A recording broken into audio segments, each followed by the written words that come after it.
Why the hell Polestar up today? To trade. What is up, beautiful people? Welcome to How to Trade, formerly known as the Midday Show. That is your girl, Adara. I'm Sharif. And as per usual, we're going to wait for the chat to populate and for people to come on over from the other stream, as we have our own stream now, Adara. Bears versus Bulls always. First in the chat, shout out to you, world's greatest moderator. We are going to be talking about scalpulation. I think that's probably your favorite topic so far. There we go. Big Juan Padilla, Patrick Langlois, Andrew, Dad Trader, Carlos C, Thomas Johnson, Paul Milligan, Big Michael Lloyd, Mr. Memes, I like that name, Emma Fernandez. We got Joe Doji, oh boy, Trader. Maybe that's a playoff like Obi's saying. That'd be cool if it was, yeah. I think it is, maybe. Big Adam Deleuze, Ponzi, Fonzie, some of the OGs. We got Anurag as well as many others. And Big Kyle Burdett. What's up, my man? He's a Washington Commanders fan, so I don't know how I feel about him anymore. I've never heard of that team. Okay. I'm going to be really honest with you. Never heard of that team. Used to be called the Redskins. They changed their name to the Commanders. Oh, that's why I haven't heard of that. Okay, well, that's good they did that. I just did not know they did that. Yes, yes. All right, Adara. Let's just start with the lesson right away. This is going to be Adara's favorite lesson. We're talking about scalping, scalp trading, scalpulation, whatever you want to call it. Let's get right into the lesson. So, let me just scroll up. A scalp trader intends to take as many small profits as possible. That's what we're looking for here. This is the opposite of a let your profits run kind of philosophy or system or mindset, which attempts to optimize positive trading results by increasing the size of the winning trade. This is the exact opposite, not the exact opposite, but completely different. This strategy achieves results by increasing the number of winners and sacrificing the size of the winning trade. So you take multiple trades with a higher win ratio, but a smaller win dollar amount per trade, but they accumulate. So it's not uncommon for a regular trader, right, a non-scalp trader, with a longer time frame to achieve positive results by winning only half or sometimes even less than half of their trades. It's just that the wins are much bigger than the losses, and we talked a lot about this when we talked about a trading plan. If you have a 1-to-1 ratio, right, then you'll break even. You'll break even if you're 50% accurate, assuming that your losses are not larger than your winners. If you do 2-to-1, then you only have to be right at 2/3 of the time, et cetera, et cetera, et cetera. Okay, so in this particular case, a regular trader will look to have at least a 50% win ratio, whereas a scalp trader will need a larger win percentage to achieve the same results. A successful scalp trader, however, will have a much higher ratio of winning trades versus losing ones while keeping profits roughly equal or slightly bigger than the losses. So scalp trading, you're in a trade for a short period of time, you're taking a small move, and you're going to repeat that over and over and over. That's kind of like the very ABCs of that explanation. The main premises of scalp trading are as follows. There's three, okay? Lessened exposure limits risk. So the idea here is brief exposure to the markets diminishes the probability of running into an adverse event. You're not in a trade for all that long. You guys see Adara trading, she gets in Tesla, she takes a buck, she gets the hell out of Dodge, right? So that's kind of what she's doing. She's trying to limit her exposure to Tesla because Tesla's sometimes not best luck, right? Mm-hmm. Smaller moves are easier to obtain. So premise number 2 here, the smaller moves in the actual instrument itself are easier to obtain than larger moves. A bigger imbalance of supply and demand is needed to warrant a bigger price change. For example, it's easier for a stock to make a 1 penny move, obviously, than a $1 move.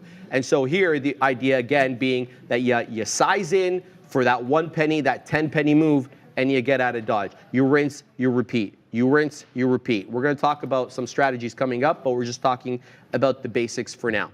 And the third premise of scalp trading is that smaller moves are more frequent than larger ones. That's kind of play off the second premise, really. Even during relative quiet markets, there are many small movements a scalper can exploit. And the beautiful thing about that is you don't need a whole lot of change in the price action. What you typically need here is volume without the corresponding price change. So there can be equilibrium between buyers and sellers, but as long as there's volume being done on the day, it allows you to scalp. Now, how do you employ scalping as your primary trading style? Oh, I forgot to go to the topics. Right, there we go. Scalping tools we're on now. So a pure scalp trader will make a number of trades each day, perhaps in the hundreds. I don't know about that, but not me anyway. You do hundreds of trades? Yeah, you do hundreds of trades, that's why. So yeah, he is. The Katina man is a scalp trader. Well, I don't know if he's a scalp trader. He's taking dollars sometimes. So, but he does hundreds of trades. A scalper will mostly utilize the tick or the 1 minute charts, okay, since the time frame is small and they need to see setups as they take shape in close to as real time as possible. Supporting this system, you're going to have a number of tools at your disposal. You're going to need direct market access. Obviously, with Day Trade the World, we obviously have direct market access. We don't route our orders only to one market maker or to one gateway. We have a plethora of different market makers and gateways that we can use, and you have to have direct market access. Otherwise, you're not going to get the best price at the best fill at the best time. So you need, some people call it direct market access. Some people call it direct access routing, direct access trading, whatever the hell you want to call it. You need direct access to the markets. The other thing you need is level 2. That's what we talked about all of last week. You need those level 2 quotations, which are essential for this type of trading. So this is the level 2 over here. This is the level 2. So you can see obviously on the left is the bid, the best bid on the market, and then the best offer on the market. And then where it says MPID, that's the gateway, and then next to that is the size. Okay, so those are going to be two of the things that you definitely have to have if you're going to start scalping. You need the book and you need direct market access. All right, so what are these scalping strategies that we're going to talk about? So the first type of scalping strategy is called market making. Okay, you're trying to be a pseudo market maker. What does that mean?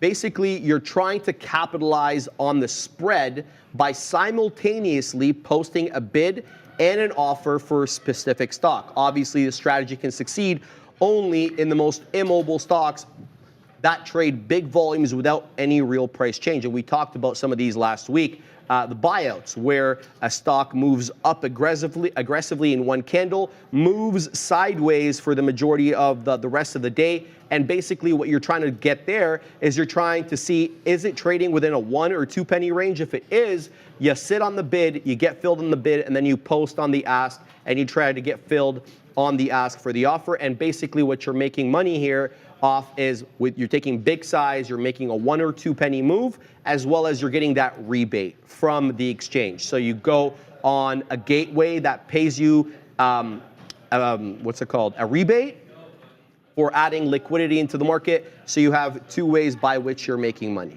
okay? So this is the first type of trading, scalp trading strategy. It's called market making.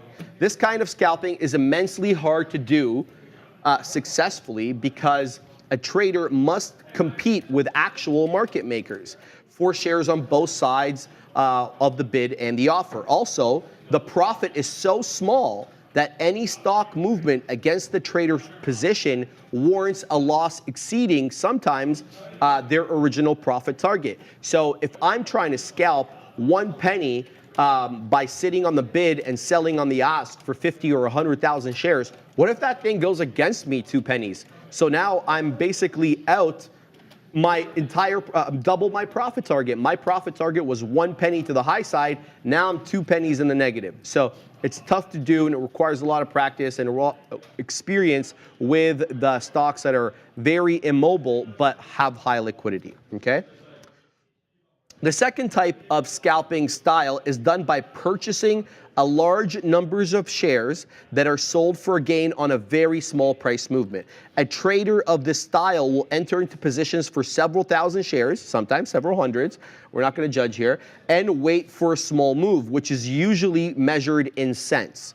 Such an approach requires highly liquid stocks, allowing, entering and exiting 3,000 to 10,000 shares easily here. So when you when you see Adara, she loves her scalpulation. Again, to use that Tesla example, she gets in at, what's Tesla at right now? 213. She punches along 213, and then she's outie at 213 and a quarter. So basically trying to take a small amount of price and limit her exposure to the vicissitudes and the insanities of Tesla trading. I love the wording there, yeah. That's it.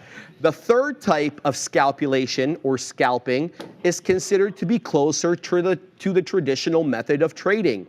A trader enters a specific amount of shares on any setup or signal from their system and closes the position as soon as the first exit signal is generated near that 1-to-1 risk to reward ratio. So essentially here what they're trying to say is it's basically you can employ scalping using the regular methods of trading, but you're going to limit your exposure here to 1-to-1. So you know, whereas you were taking a quarter penny before, if you were going to risk 50 pennies on the Tesla trade punching long at 213, you're going to get out as soon as it hits 214, and you're not going to allow your exposure to, you know, be prolonged for more than that. So before I go on for the tips, anything to add or ask? Yeah, for sure. I mean, I can like jump in on here. Like Sharif hinted at, I was very excited for Scalp Day. And I think one thing too that just, because I'm seeing a lot of talk in the chat as well about like everyone starts as a scalper. I think what I find appealing about scalping, in addition to the fact that I'm a very new trader, still in the Sims, still learning and hopefully growing, is that I find it to be at least a bit more controlled. That's why, like, even though that market maker definition you talked about, I wouldn't say that's necessarily my style of scalping. However, I think that's part of the appeal to me, is that you can just go in, make these teeny tiny moves, like you said, like 25 cents in Tesla, something like that, right? And then just kind of get out. For me, a lot of it's just watching levels, waiting for my moment, and just taking a little nibble at the market, and then leaving before I can get run over. And so I think, yeah, I think that to me, obviously everyone's gonna have a slightly different take on scalping. That's why I say scalpulation, because I call it like a combination of scalping and calculating, like looking at that tape, looking at the level 2 to plan my entrances and exits. So that's my little 2 cents there. Love it. But yeah, I think it's a real, I'll definitely have more to say later too, but that's yeah, my take. You and I are both looking at the same trade there. Meta awfully strong here. Yeah, that's what I had loaded up in my charts. All right, let's keep going on with the next part of the lesson so we can actually get to some trading. So here are some tips for novice scalpers. Newcomers to scalping need to make sure the trading style suits their personality, because it requires a very disciplined approach. Traders need to make quick decisions, spot opportunities, and constantly monitor the screen. Those who are impatient and feel gratified by picking small, successful trades are perfect for scalping. And remember, we talked, Dara, I hate to put you on the spot, obviously, but when you first started trading, remember I asked you, I'm like, what kind of personality do you have? Or would you say you're patient or impatient? And you described yourself, right? I didn't point any fingers. Yeah, no. But I think that your patience is growing, to be honest with you. So maybe you grow on, and scalpulation just becomes one of the quivers, one of the arrows in your quiver. I like that analogy. Yeah, I'm open to that too, right? Like sometimes I will take longer stocks, but I think especially for my Mag 7, I like scalping. Fair. All right, so order execution. Here's a tip for order execution for the novice. A novice needs to master the art of efficient order execution.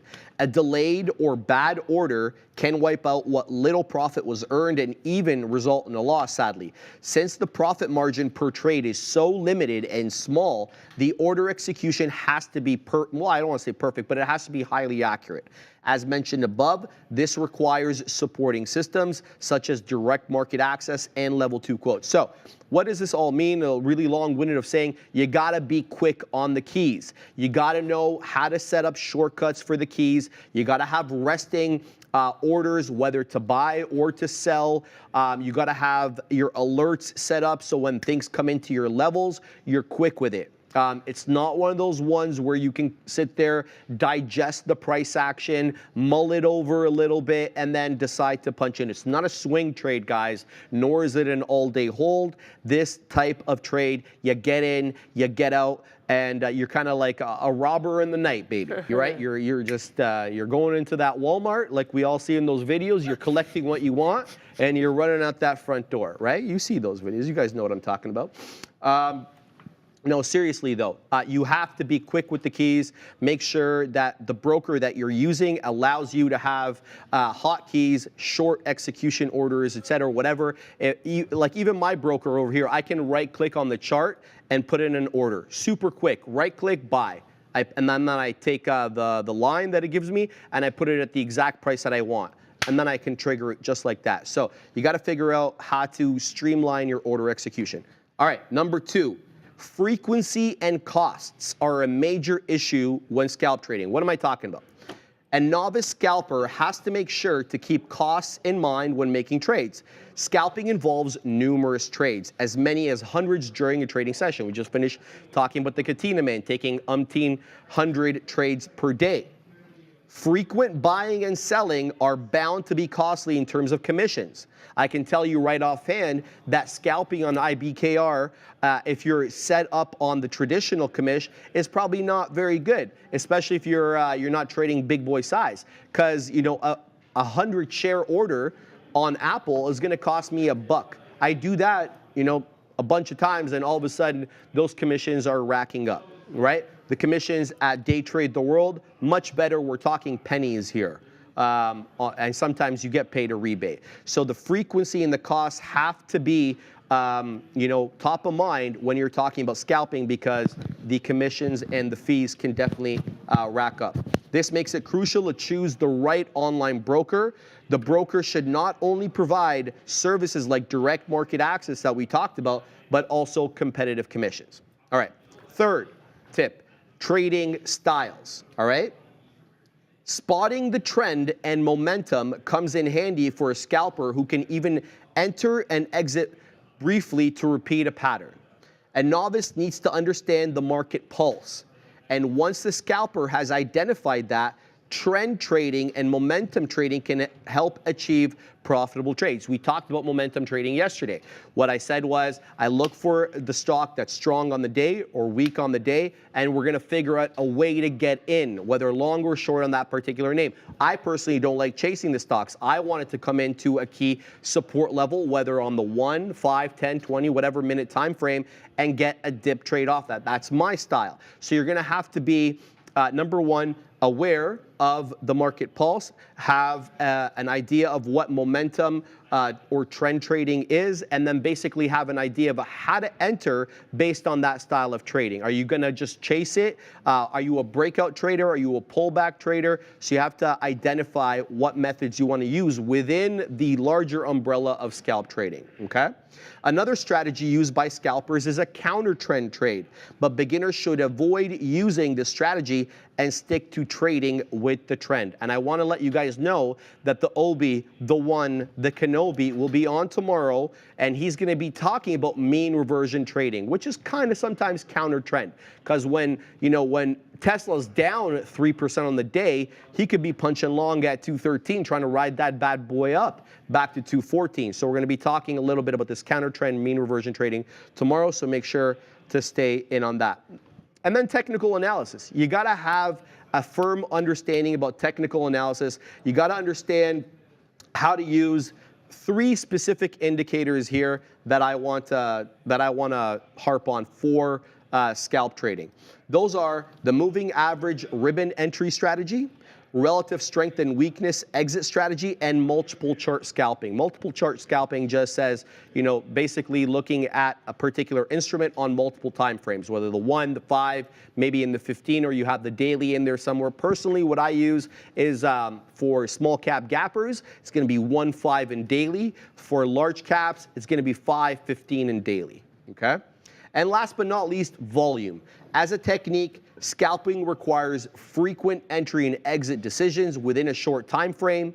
Such a strategy can only be successfully implemented when orders can be filled, and this depends on liquidity. High volume trades offer a much needed liquidity, Adara, especially if you want to get in with several thousand shares and get out of Dodge real quick. Well, yeah, I mean, like my perspective on this is a little bit different as someone who uses teeny tiny share sizes. I'm still working, and that's one of the things I'm realizing too if I'm going to scalp, especially like when I was scalping, for example, Delta last week, I actually got in more shares with that because now what I've been kind of doing is, especially if you're gonna get kind of more pennies, whereas some of these mega caps you can scalp like dollars out, you know what I mean? So for example, this meta trade, I took like around probably my average is share size. There we go, we're out of meta. And I'll talk about this trade in a second because it was a scalp, but thank you. But basically, my strategy with these scalps now is kind of like, A, I do piece them out, which I will talk about in a second, but B, I like to kind of take the amount of shares that I feel comfortable kind of, using, right? Because, but I see what you mean in terms of liquidity, to go back to liquidity, because that was mainly what you brought up here. Yep. That's what I learned the hard way when I was trying to scalp Eli Lilly. Sometimes scalping Eli Lilly can work, but when Eli Lilly's below a milli, and that's why I started this, you just cannot scalp her. It is just not possible. She not only puns now, she rhymes, baby. I do a little bit of everything, right? But thank you. But yeah, so I mean, I'll look at, I'll just even pull up Lily here. Yeah, so volume's like 700,000. So if I was looking at this earlier, I would probably scalp, go to get short here and then take it out when we see support, right? I would probably do that if we had more volume, but it's not something I'm going to touch just because we don't have the volume there. Do you know what I mean? I will pull up meta though a little bit and talk about this scalp because it is scalp day. I got in here at this, because I noticed we kind of had like a nice little area of support here, and then we fell viciously to the downside. We came back up. I watched, we kept hitting that 365 area. We'd go away, and then we'd drift right back, and I was like, I like this. I see it, and I like it. Got in at 365.20.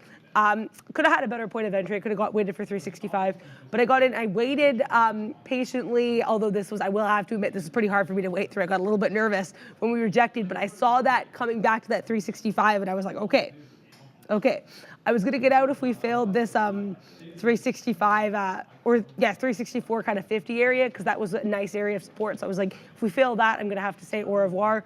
But we didn't. I ended up taking part of my profit out at that 365.70, and this is where this is where the tape watching and the book watching comes in, because what was happening was I was noticing we would get up to this 365.70 and then we dance away. So I was like, I have to take some of my profit out here, right? So I did that. Then the main profit taker here was that 366 area. That was because this double top was really strong, and kind of I was like, I don't really know what we'll do here. We actually did end up eclipsing that, but I was still like, I say this all the time, I will go up to resistance. I get a little bit nervous holding above resistance. So that's my long-winded way of explaining my meta scalp here. There you go. Fantastic, and I think that was a good scalp, and obviously, I think Meta's got more upside. That's just my opinion. Too, yeah. Meta looks awfully strong on the day, guys. The futures is pumping right now. I yelled to Neil and Sean earlier in the day, 16.7 held. That is now a distant dream because we're talking about a 16.8 clearance here. We got up to 16.8 and a quarter. I'm very interested in a possible futures trade here, but as per usual, I don't want to chase the futures. So I've got a dip trade set up on this bad boy at the top of this bull flag over here, Chilean Nightmare. If we can look at the chart, I'm going to put in a bit of a dip trade here. Now I may or may not get filled. We did a bit of a wick dance at 16.8, and I think we've cleared it. I don't want to say we've cleared it successfully because, well, that would mean that I can see the future, but I have a sneaking suspicion we hold 16.8. So if that's the case, I want to get in on a bit of a dip to get a better cost basis rather than punching in at the high 16, basically at the current high, 16.820s, right? So let's see what we get here. The future still down, was just down 1%, now 0.85. So, to some degree, this is still a counter trend trade, but we've been pumping up here since that 16.7 break that we made at around 10 o'clock. The market seems to have bottomed around 10 a.m. and since that time has been making higher highs and higher lows. So this trade may go without me because I'm unwilling to chase it at this level, but I've put my dip on the future for 16.8 hold here on the MNQ. Let's see what we get there. But looking at the big tech names, because we haven't looked at big tech yet, let's bring in the trusty charts from the side and chat a little bit about this. Okay. So right off the bat, you can see which is the weakest of the bunch. It goes by the name of TSLA. It is down and to the right, is making lower highs and lower lows, and that trend hasn't broken. Okay, so yesterday we closed out at that 220 area. and I got a message from Alfred saying he was excited, this, that, and the other, you know, was coming into his level. I think he'll be a lot more excited today, and I probably will message him when the Neil comes on. What is it called? The Real Deal with Neil? I think we're calling it that.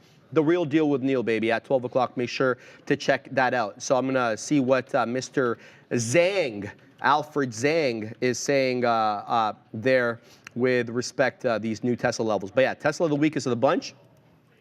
And not a distant second, but second in place is AAPL. So I was listening to some commentary from CNBS yesterday, and they said, look, I think we lost 2 of the Mag 7 components. It's Apple and Tesla. It's the Mag 5 now, according to one of the analysts there. Yeah. Remember, and I was talking about the Mag 10 possibly coming into next year? Oh, remember, we were talking about Uber maybe joining the party, Netflix coming back into that FANG group. But AAPL, awfully weak today. A bit of a flat top here brewing on Apple at that 182. A lot of selling coming in at 182 on Apple. We'll have to wait and see whether or not it can get going. But we had a bit of a double bottom yesterday in Apple's price action, not far away from that 182 area, guys. Look at this double bottom over here. It's a smidge above 182. It's at 182 and a quarter. So previous day's support now possibly acting as today's level of resistance. It's not an exact level, but it's awfully close. Talking about that 182 and a quarter on Apple. Now, the strongest of the bunch, guys, is going to have to go, obviously, to our friend Meta. Now, we see Softy over here. It's up or down the same percentage as Meta. They're both 0.29, but I gotta tell you, Meta's looking a little bit better in terms of getting into previous day's close. Previous day's close on Meta, 367.50. We are at 366.40, so we're $1 away from the yesterday, the previous day's close. On Microsoft, though, yeah, we're about $1. We're about $1.25 away. So very similar charts here between Meta and Softy.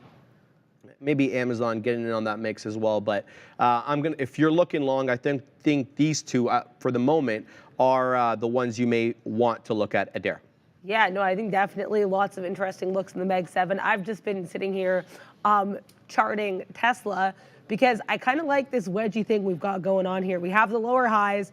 We have I don't want us really, they're not really higher lows, they're not really a flat bottom, but I would say maybe if I move, you know, I've been playing around with trying to chart more like a human. And we have been, there we go. We have sort of like a flat bottom here. Yeah, okay, it's flattish. Either way, I think there is some kind of compression, and I would think that the chart past would tell us we could potentially head to the downside of this, right, if we compress. Because usually I think from what I remember of our conversations with these patterns, usually they'll resolve in the direction that it's already moving. So this is not a reversal, it's a continuation. So if this does compress, I would say Tesla swoops down. So I am watching for a break of this 213 area. Put it in a very long-winded way, but I am looking for a 213 break. The only thing though is because of my style, I'd probably get in slightly before the break, then short it to just below 213. Because I know what I like. I don't want to stay in the Cybertruck too long. You know what I mean? They let me get in it, as we learned. They won't even let you look inside, as we learned from Sharif. What a tease. It's a very perplexing situation. But yeah, so anyways, Tesla is my main look right now. I also do have to address, because we're talking about scalping. Not all scalps are made equally, and my attempt to short scalp Apple earlier today just was not it. So I want to talk about it. Oh my gosh, what am I? This is not the right ticker. DWAC's pumping. DWAC new high day. Oh. No, go ahead. Okay. I just want to let everybody know. DWAC new high day. Go DWAC. Yeah, I saw that. I was like, it does not want to quit. Like that and Funwear. Funwear's having another day of fun. More fun in the sun for Funwear. But yeah, so I mean, this my logic with this Apple short, what I liked is we had this consolidative top, right? I was like, I was gonna probably take it short. I think I was gonna get part of it out of here, this 181, and then the rest was to see if we could get to this 180.38. So basically, like previous levels that were of interest, right? And I liked it too because I said, okay, we had this support earlier, we came back to this level. Every time we got to this level, we fell to the downside, right? Didn't end up working out. The second we broke above that nice consolidative top, I said goodbye. So we didn't overstay our welcome here, but I do, I want to talk about it because we're going to talk about all the trades, the good and the bad, and the ugly. And this is just a situation where it was executed. The execution was, like I got out where I needed to get out is what I'm trying to say here.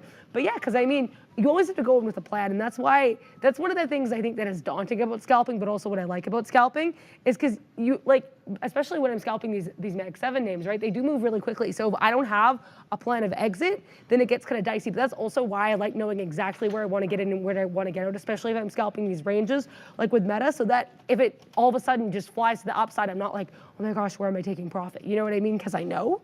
There was someone in the chat also, shout out to you, I'm so sorry I don't remember what your name was, but saying that 367 actually looks like resistance on Meta. I would agree. I think longer term, it's definitely 367. We're coming into that now.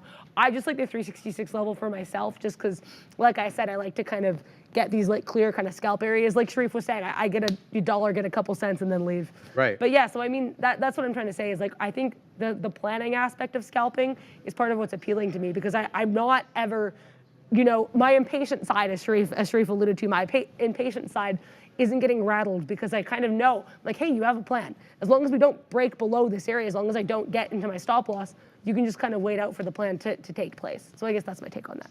I hear you. And then Clutch asking, what are your thoughts on DWAC with having zero revenue still? And look, you're absolutely not wrong on that, but you're thinking of this particular trade as a fundamental investor. You're thinking like a normal person who wants to take their hard-earned money, throw it into a stock and hope to, you know, reap some benefits because of sound fundamentals. But that's not what we're doing here. We're basing it entirely on technicals. So the company can have absolutely zero revenue, be upside down in terms of management, plan, everything, and continue to run up because, well, the technicals are pushing it up, right? Now, obviously, it becomes a risky situation because if you have nothing to fall back on, you know, it's just a matter of time till the price comes crashing down. And anybody who participated in the meme craze of 2021 knows exactly what I'm talking about. Look where GameStop and AMC and, you know, Cost, BlackBerry, whatever, were what they all ended up being.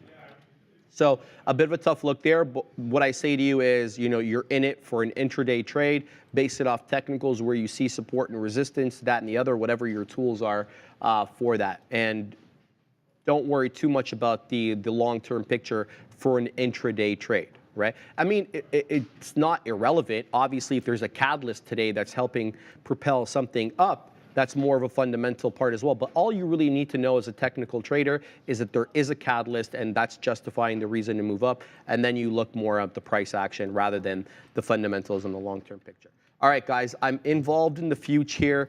I'm taking a very small entry at this particular area because I was worried it was going to pump up without me. I've left my dip trade at the top end of this consolidation range intact. Shouldn't make it down there and get a better cost basis. I've already put a beak wetter as well through the break of that 30-point level. I'm talking about 16,830. So we'll see how the future resolves. It is a bit of a counter trend trade because we are down almost 1% on the NQ, but we are pumping up here ahead of VWAP and above 16.8. So we'll have to wait and see how that all pans out. A bit of a riskier trade and not really down my wheelhouse because I typically go with the trend. Here is DWAC. It's doing a sideways consolidation, you could say, with a bit of a dollar range there. 26 to the bottom, 27 to the top, even though it's broken through 27. The majority of the closing prints are around that $27 area. So kind of a nice bull flight, well, you say whatever you want, kind of a sideways consolidation after this big move up here at 1030.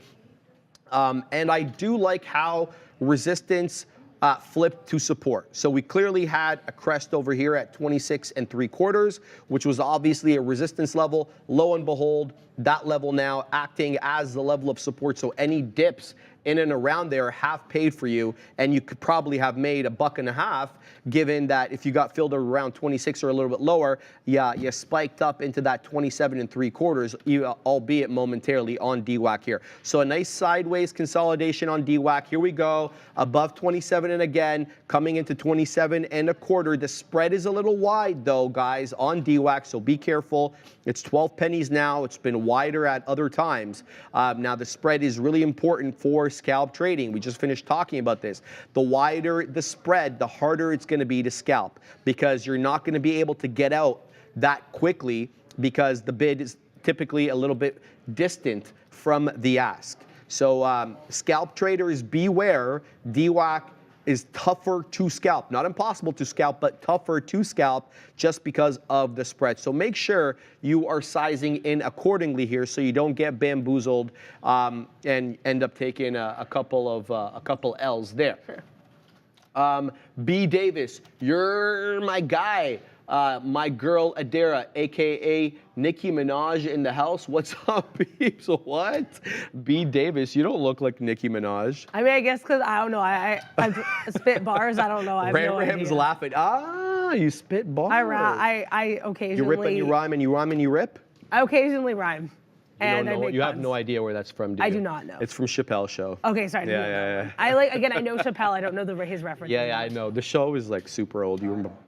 Eh? The Katina man knows what I'm talking about. Dial on. Oh, I've heard of that. Because he spits hot fire, right? Yeah. There we go. Mr. Meme knows exactly what I'm talking about. I love it. All right, guys. We just took a couple of beak wetters on the fuge as we got to pump up through that 30 level. We're still not anywhere near in the clear as the fuge stepping up above 16.8, but by no means in the clear here. It's above VWAP. We're still very negative on the day. I'm talking about 80 basis points negative on the future. That means 0.8 anyway. We'll have to see how that does. The other one I'm eyeing here, Adara, is DWAC. It just got an almost 28 touch there. Ooh. Looks like it's pumped up into 27 double eights. Now it's back into the low 27 area again. So a lot of volatility on DWAC, but the upward move continues.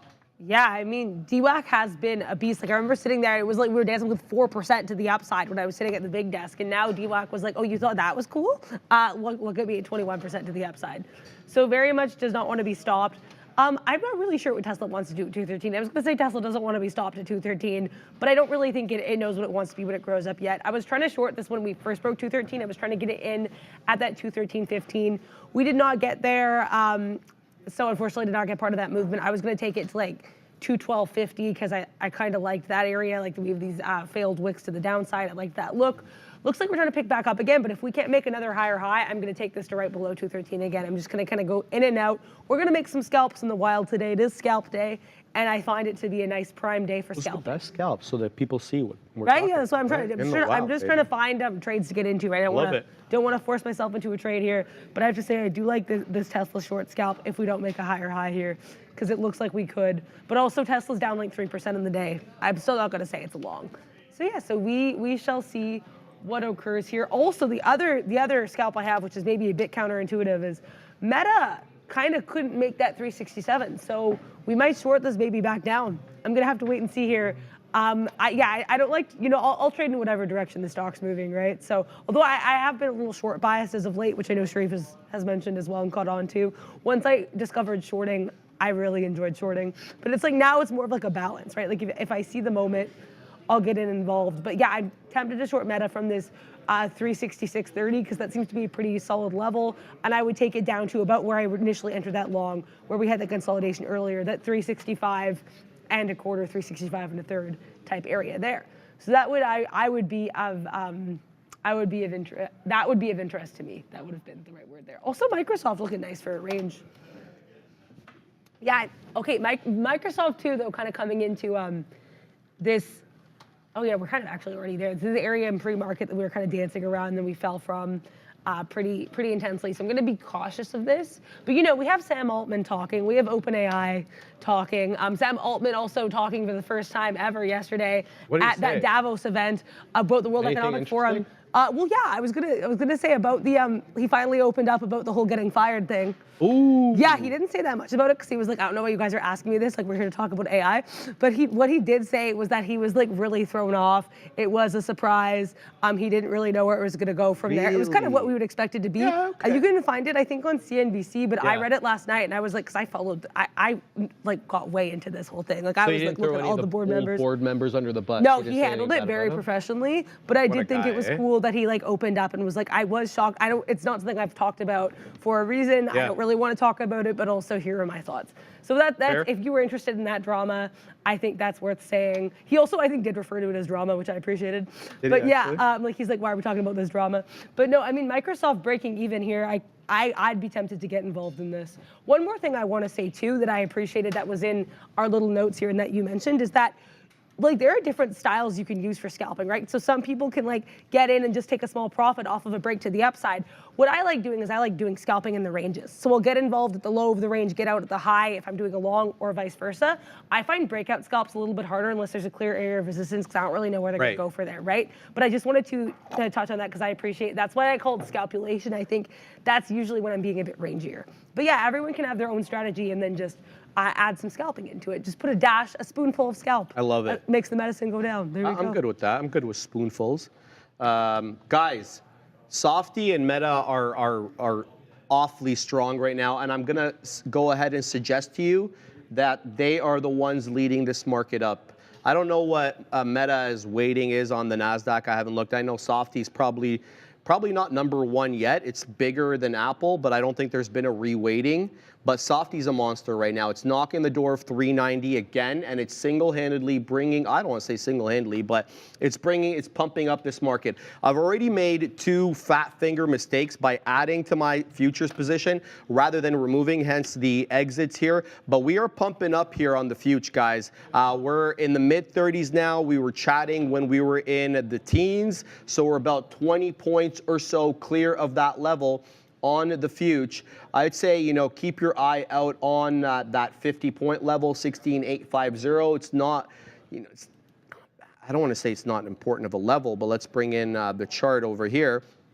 It is kind of the crest for this little pump up right here where we weren't able to break through. So I'm going to be looking for a break of this crest to kind of continue the trend forward, guys. But good look right now. For now on the future, but the fat finger mistakes have kind of really ruined my cost basis. I had a cost basis of 22 now.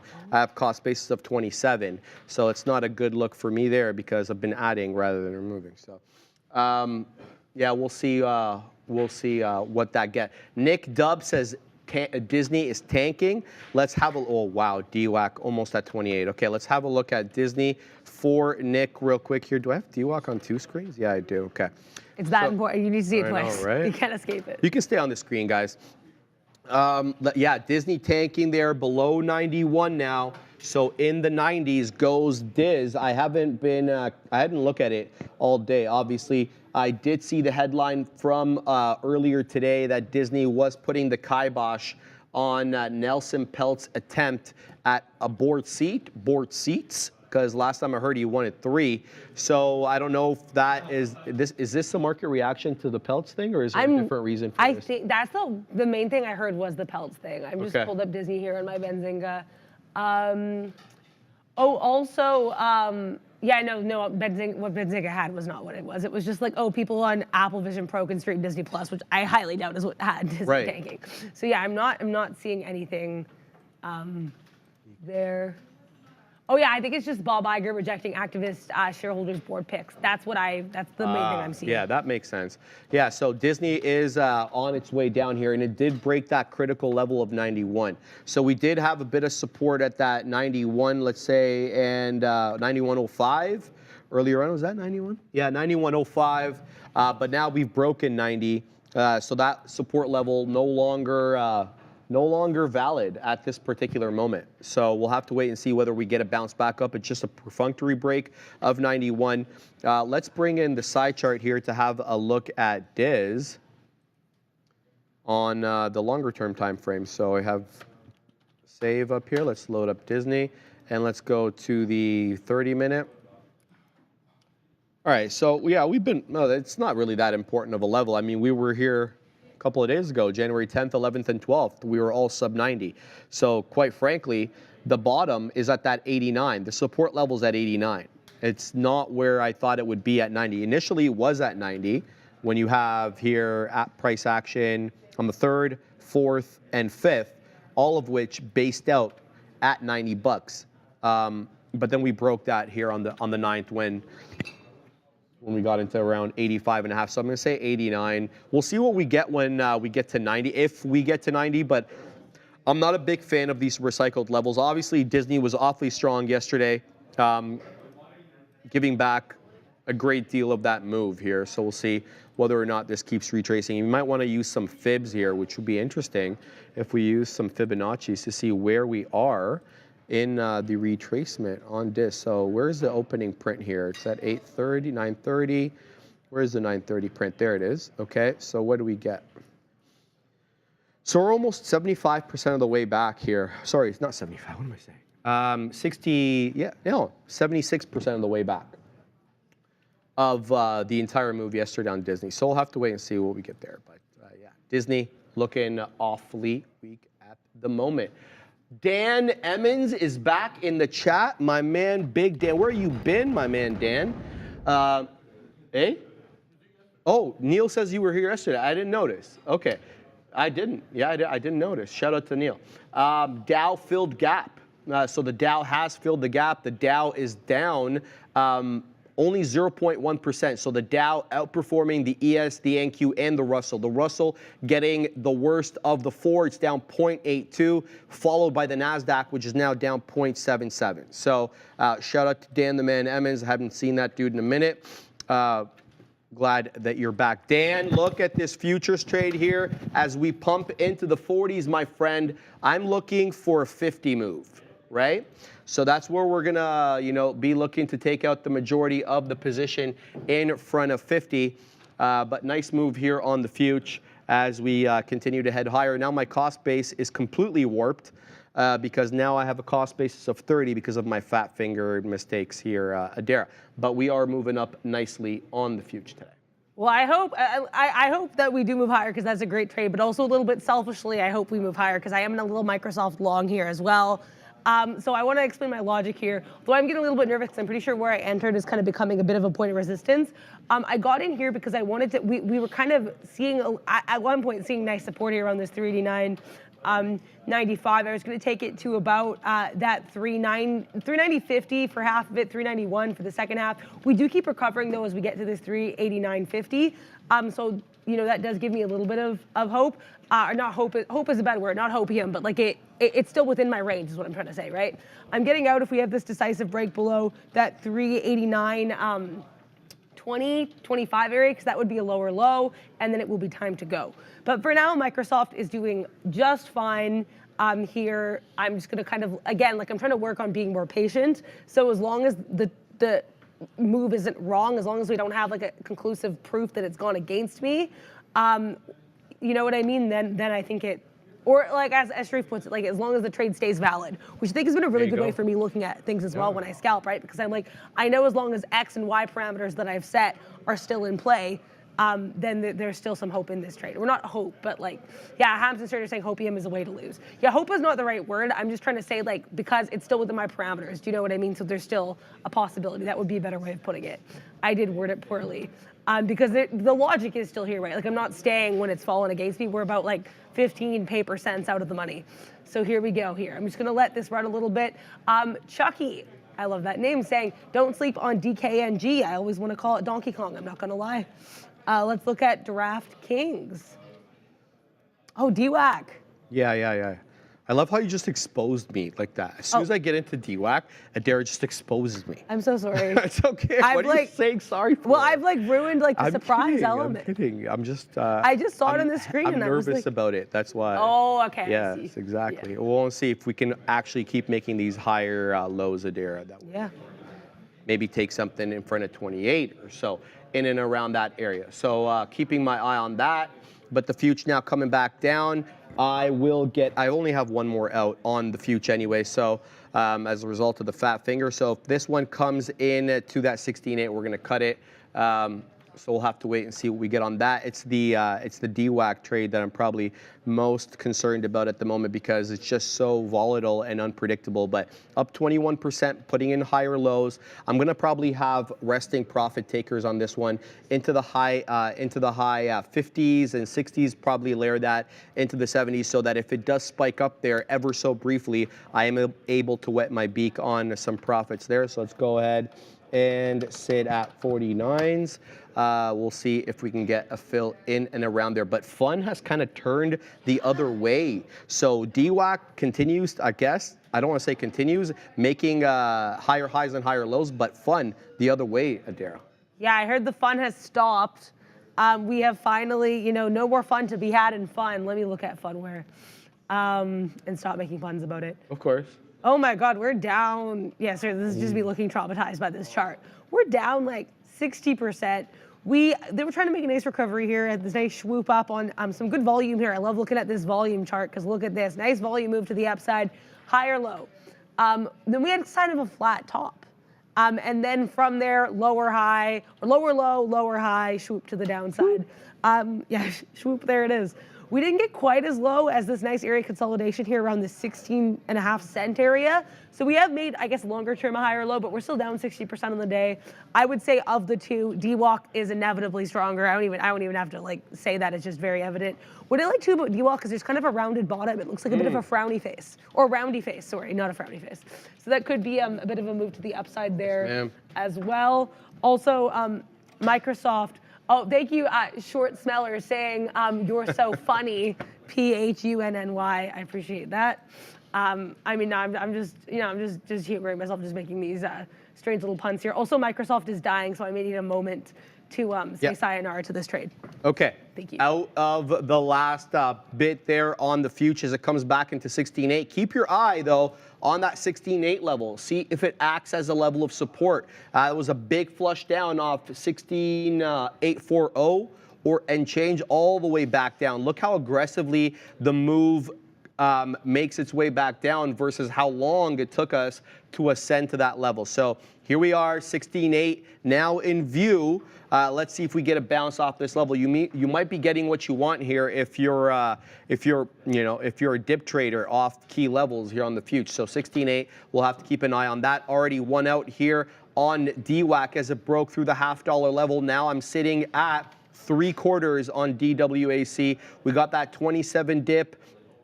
And the reason we got the 27 dip is because of the higher lows that it's been putting in. But this one, the ultimate out, obviously will have to be the break of 26. There really can be no question about that because, well, that was the base that we talked about, right? This was the initial crest over here at 26, wasn't able to break through it, broke through it on this attempt over here, and now using 26 as a foundation, as a level of support. So if anything below that, then the trade is no longer valid and we'll have to get out of dodge. Here it comes into 27. Let's see if we can get that bounce back up. Already de-risked nicely here because of the madness that presents itself, which is DWAC. So we'll see if we can get that 27 3/4 fill, but now coming back down to 27.13, so only like 3 pennies in the money on this one. We'll have to see if this one holds. Sad Mahmood says, careful with DWAC getting spready. Oh, is it ever, my friend? That's what I was saying right from the get-go, that this one would be a tough one to scalp simply because of the spread. It is 40, was just 40 pennies. Now it's 24 pennies at times. The volume is there, though. That's the funny thing about DWAC. The volume is there, guys. 8.6 million shares. It's not the most amount of volume, but it's not negligible either. But the fact of the matter is, it's still acting as a spready stock. Hampton's Trader says, I'm short the market. I'm short AMD 159, but still red on the name today, and short the NQ at 6833. Sounds good. I think you scalped a nice little move there, definitely, on the NQ as it came back down to 16.8, but I just want you to be careful with this 16.8 level, because if 16.8 holds here, we could get a nice move back up. Now, whatever, it looks like you already printed on that, so we're going to shout out to you. But just keep your eye on that critical level on 16.8. So it looks like we moved up again on DWAC into the 27.70s, but we didn't cross the 74s that I'm sitting at here on DWAC. So we didn't get the print. Now back up into the 60s on DWAC. Let's see if we can make a 28 touch here and get that fill so we can de-risk a little bit and rest a little easier before we restart the lesson. But I think Neil's coming on at 12, so we'll probably restart the lesson. Yeah, I can't believe it's almost 12 already, yeah.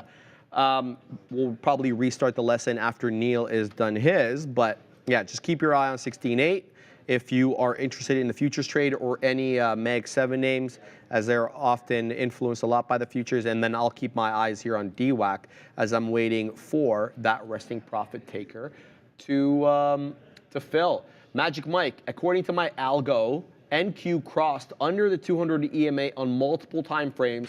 I'm looking for shorts, baby. Shout out to you, Magic Mike. I mean, you're definitely going with the trend here. The NQ is down 0.93%. So as long as you feel good about this trade, kill it. And if you're, you know, I don't know what the win rate is on your algo, but let me know.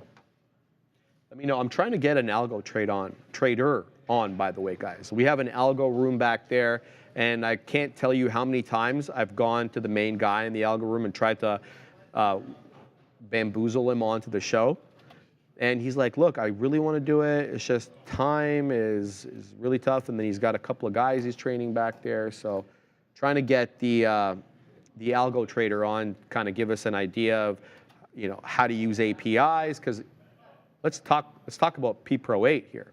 I mean, you hear Sean talking, and Sean and Neil talking about, what's it called? Real trading? Real trading, which is going to be, you know, it's going to be a big thing. We're not going to get into it right now, but it's going to be big. It's going to be what day trade the world is, right? It's going to be called real trading. And you're going to be using P Pro 8.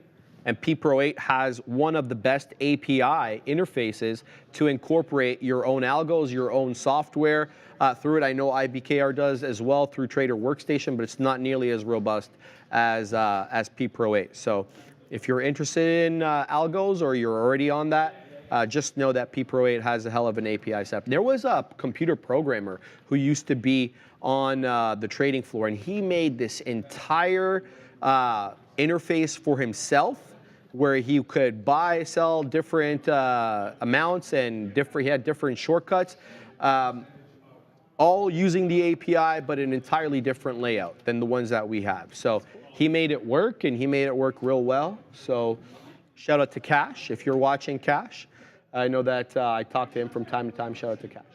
It's a great name if you're a trader, Cash. Yeah, his name is Kashif, but like, I mean, it's probably like if you're on a trading floor, and your name is Cash, I mean, you gotta take that opportunity. Absolutely, absolutely. Anurag, can we make a trend line on the NQ and discuss if the long trend is broken? Thanks. Well, let's have a look. Now, here's the trick, though, because we're talking about the futures contract. There are, expiry dates and basically dates when the future chart's trending. So what I'm going to do is I'm going to look at the actual NDX index itself. So we're not going to look at the futures. We're going to look at the NDX. And here is the daily chart on the NASDAQ index. And look, we haven't put in a lower low, right? We weren't able to break through 17,000 here on the NDX. Guys, I'm not talking about the futures contract. I'm talking about NDX. In fact, I'm just going to put it on so everybody knows. Let me remove all these horizontal trend lines. There, this is the trend line you're probably talking about here, Anurag. And we haven't broken it. The trend line right now is at 15,000, right? But if you're looking for possible level of support prior to that, you're going to have to say 16, right? Because you had a touch here at 16, you had a consolidation area here at 16, and the dip over here was well above 16. It was at 16,250. So I don't think we've broken the trend on the futures uptrend yet, or the NASDAQ uptrend. I think we'd have to break down below 16 to really start talking about a dip, right? A break of the trend. So we'll have to wait and see how that all points out, all that works out. Where are we here on DWAC? Did we get a fill? No, we didn't. We're still holding above 27. It might be a little dangerous here or there. Yeah, I mean, Meta's very spready, speaking of danger and things that make you say, but yeah, I mean, I got involved on this long. We only got part filled. That's what I mean, like the spread. So we're talking about this Meta, especially for whatever reason, of these Mag 7 names. Yes, ma'am. Tends to be a bit of a tricky fellow when it comes to spreads. Is that right? Getting involved in the trade. So yeah, if we kind of break out of this, I like this, we have a higher low here I think I just want to take this to previous resistance, like the most recent resistance, this like 366.60, 366.50 area. Then I'm going to say sayonara to meta. We're just taking these scalps, taking these meta moves for hopefully, mega paper money, because I am still in the sim here. But yes, that's just kind of the look. I liked this look. I looked in on this. Like that, we're sitting. I wish I could have gotten a bit of a lower. I feel like I got involved a little too high here at this 365.90. I think this 365.75 probably maybe a better look. But yeah, we'll see where this goes. I think we're holding the support pretty well for now. If we follow to this range, if we make a lower low, sayonara. What else is happening? Microsoft actually kind of testing that area that I got involved in again. I don't like my point of entry here. I'm going to be really honest. Like my logic was I was going to take it to this. Sorry, I got to interrupt. DWAC's flying, guys. Here we go through 28 into almost 28 and a third, Adara. Sorry to interrupt you, but a lot of people talking about DWAC there in the chat. Let's see if this holds 28. DWAC breaking, making new highs. Congratulations. I think that's a really nice look there in DWAC. Yeah, Microsoft knocking on the door once again of that 389.95, which is where I entered the short or the long the first time. If we fail this again, I might take it short just for like that 40 cents. Because as we said, like scalping, it's about these small moves. It's about noticing patterns, and it's about the small moves and trying to make the most of them. Also, hi Meta. I'm so happy. Meta decided that she wanted to make my day. So look at that. Like I said, I didn't get bottom wick on this. So I got like mid wick. So not like the worst point of entry, but I wish I could have gotten a little bit lower. I'm gonna kind of let her do her thing, 21. And then, like I said, that 365.5 is looking mighty fine, I think, for a point of exit. On Meta, yeah, there's lots moving around today. I think it's a good day for us to be scalping, because I usually like when there's a little bit of range. I find it harder to scalp on days that are super trendy, because like I said, I like having clear points of resistance or support, or I get a little bit unsure of where to put my entries and exits, right? So I think this is a good day for scalping. And I mean, like that DWAC trade is beautiful. It's what a monster DWAC is, man. I mean, look. You could have whatever, reservations about this stock from a fundamental perspective, and you would be totally justified in thinking that. I don't know what their balance sheet is on Truth Social, whether they're actually making money. I don't even get the point of the company anymore. Let's just be quite frank about it, because it was supposed to be Donald Trump's outlet so that he could use social media again because of all the bans that he got. And now he's been unbanned or debanned, whatever. He's been allowed back on most of these platforms, and he's been using them. I mean, initially when he got unbanned, he wasn't using them. Now he's been using them. Look at DWAC go. There it goes through 28.50 as well. So we got that fill. We only have two more outs here on DWAC, but DWAC pumping up, guys. There is some size here at the $0.50 level, and there it goes. It gets eaten up. DWAC flying through 28.5. If anybody wants, Katina, man, what date was that DWAC trade that you had? Do you have any idea? Oh, that was amazing. Yeah, because I think the Katina man had a $100 winner or something like that on DWAC. So if you think DWAC's moving now, you need only look back into, what was it, 2021? I think it was 2021. Yeah, it was 2021. Maybe we'll have that video for you guys a little bit later or something. But DWAC absolutely pumping here. New high a day, Adara on DWAC. And that is $28.70. It's back into 28.30, 28.25 now as the volatility hasn't subsided. It's up 27 points on the day. Let's see what we get here. Robert says, yes, he's on X/Twitter. He's also on Instagram. He posts hand over fist on Instagram. He's always posting stuff on Instagram. So, I mean, I don't really get the whole DWAC thing, but I don't need to get it because I'm not important and it's not made for me. So we'll have to wait and see what DWAC gets. Mr. Meme says, fun, you gonna follow? You talking to stock, Mr. Memes? What's going on? Yeah, I mean, we all talk. I was just saying hi to Meta. I know how you. I'm so sorry. Yeah, I'm getting you involved in. Yeah, it's all good. It's good times. Good times. Yeah. Chelsea Ashley. Yeah, it's all good. Chelsea, you never know. DWAC may come back into a level that you might like, but we'll talk about DWAC and fun and all these other stocks that we've been talking to a little bit later on as Neil, the real deal, is now ready at his desk.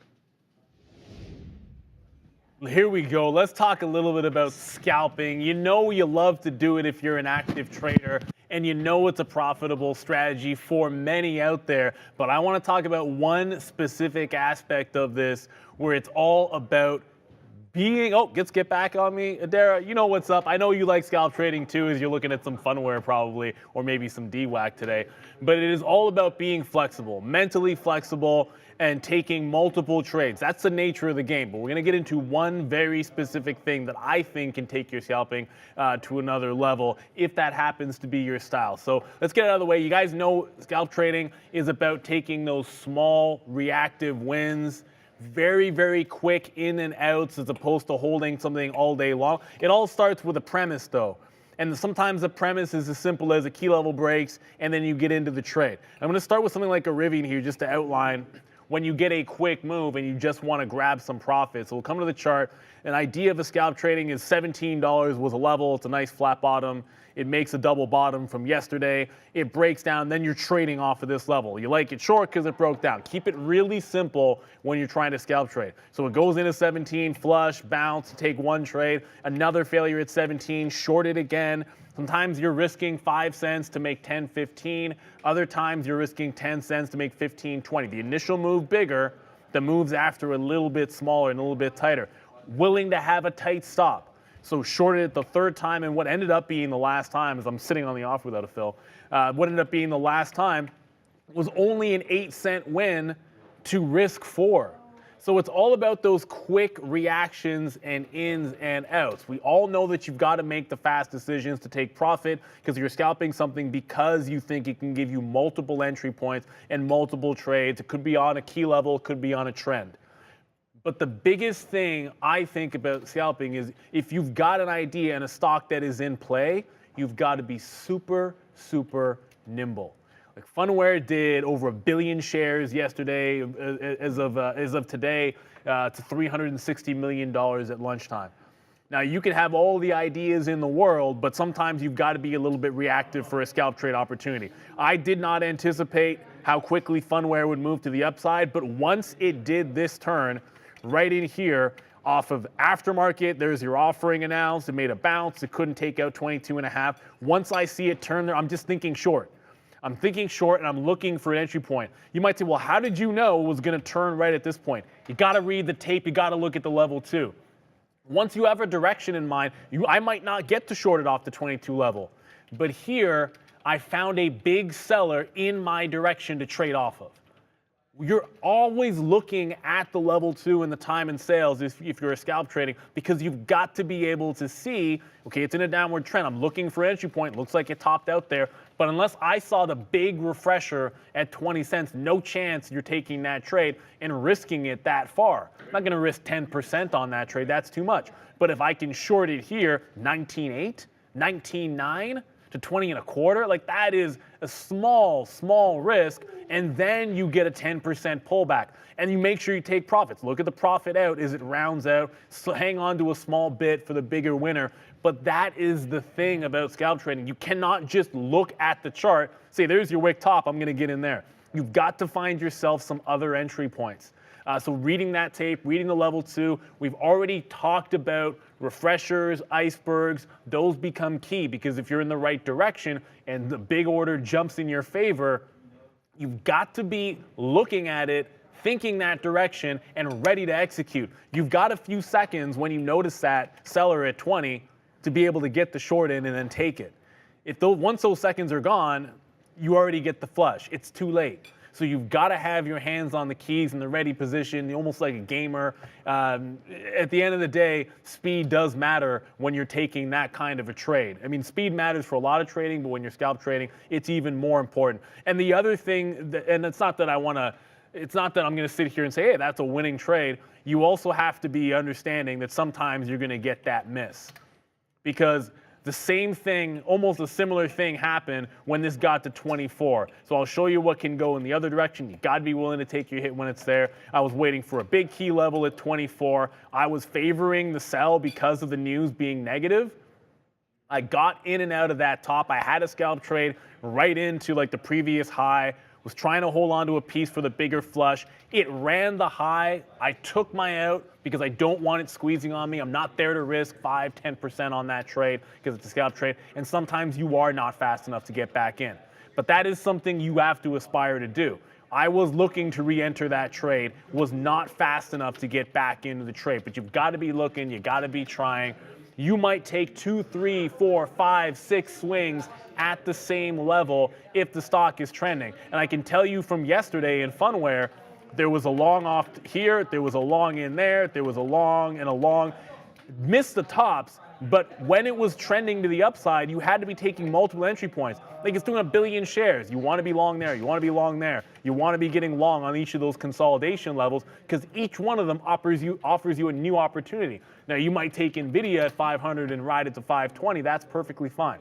But when Funware was going from 25 cents to 35 cents, there's like 4 or 5 separate long positions where you can hold a core position. And you've got to make sure you're taking advantage of that liquidity. A lot of it's going to come from reading the tape. You might see a big buyer when it's doing that consolidation, and that's all you need. Risk that half cent, go make 3 or 4. So that's what scalp trading is all about. You can look at the levels on a chart, but you want to make sure you've got that level 2 up to give you another reason to jump in fast. Jump in quick. Take profits aggressively as well. You can always hold yourself a core position. I'll tell you, the best trade for me on Funware wasn't off the level I wanted. It was off size 10% lower, and it still worked because I saw that order flow. I was looking for a short. The second somebody showed up in my favor, you got to be able to jump all over it. That's what scalp trading is about, quickly jumping on those opportunities. So if that's not for you, if you don't want to be glued to a level 2, if you don't want to have your hands on the keyboard as an active trader, which all the traders here, day trade of the world, and the seats in behind us, that's what they're doing a lot of the times. If that's not for you, then you shouldn't be scalp trading. Find something a little bit different. Got to be in that ready position at all times.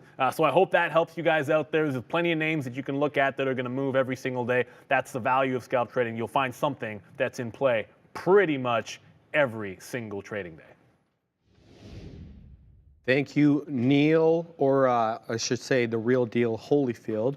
Appreciate that, and I think Neil was bang on there. You know, scalping, like as we alluded to earlier, you got to really be fixated on the screen and on the level 2.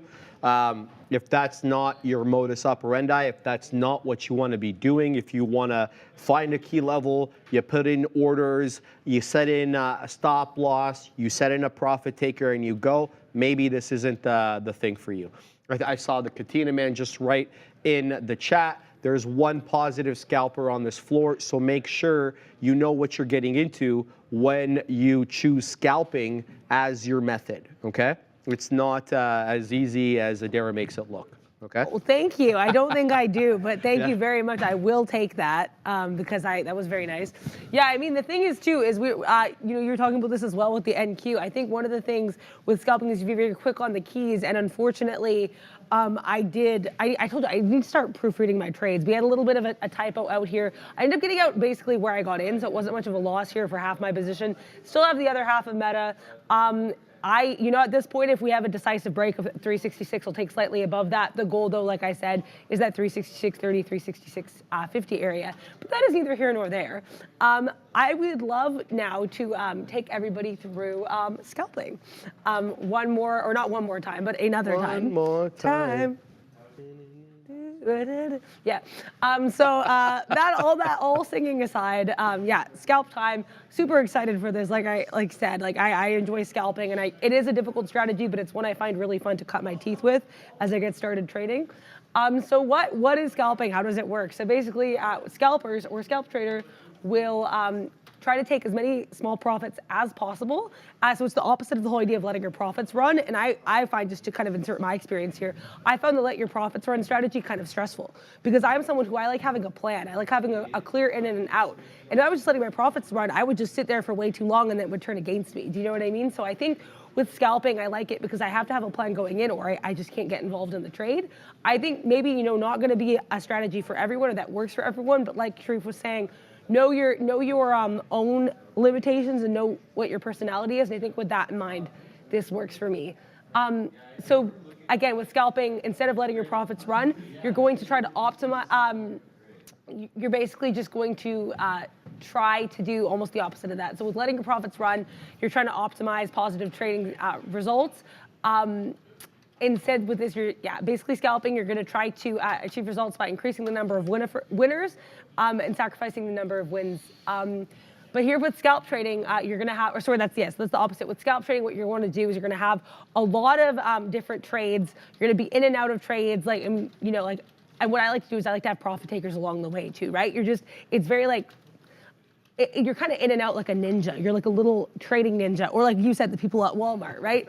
I think that's scalping in a nutshell. So regular traders with longer time frames can achieve their positive results by even only getting half or less of their trades, but the wins are bigger than the losses. But with scalping, you'll have a higher ratio of winning trades versus losing ones, while keeping the profits roughly equal or slightly bigger than the losses. So the main premises of scalping are lessened exposure limits. So you don't want to be exposed to the market for a really long time. That's why I said I like to be in and out, right? Because the market doesn't care about your feelings. No. If I'm in it too long, I don't know what it's going to do to me. So that's why I think one of the biggest parts that's appealing to me, you're not sitting in there getting exposed to all of the elements of the market. You're just saying hi and bye.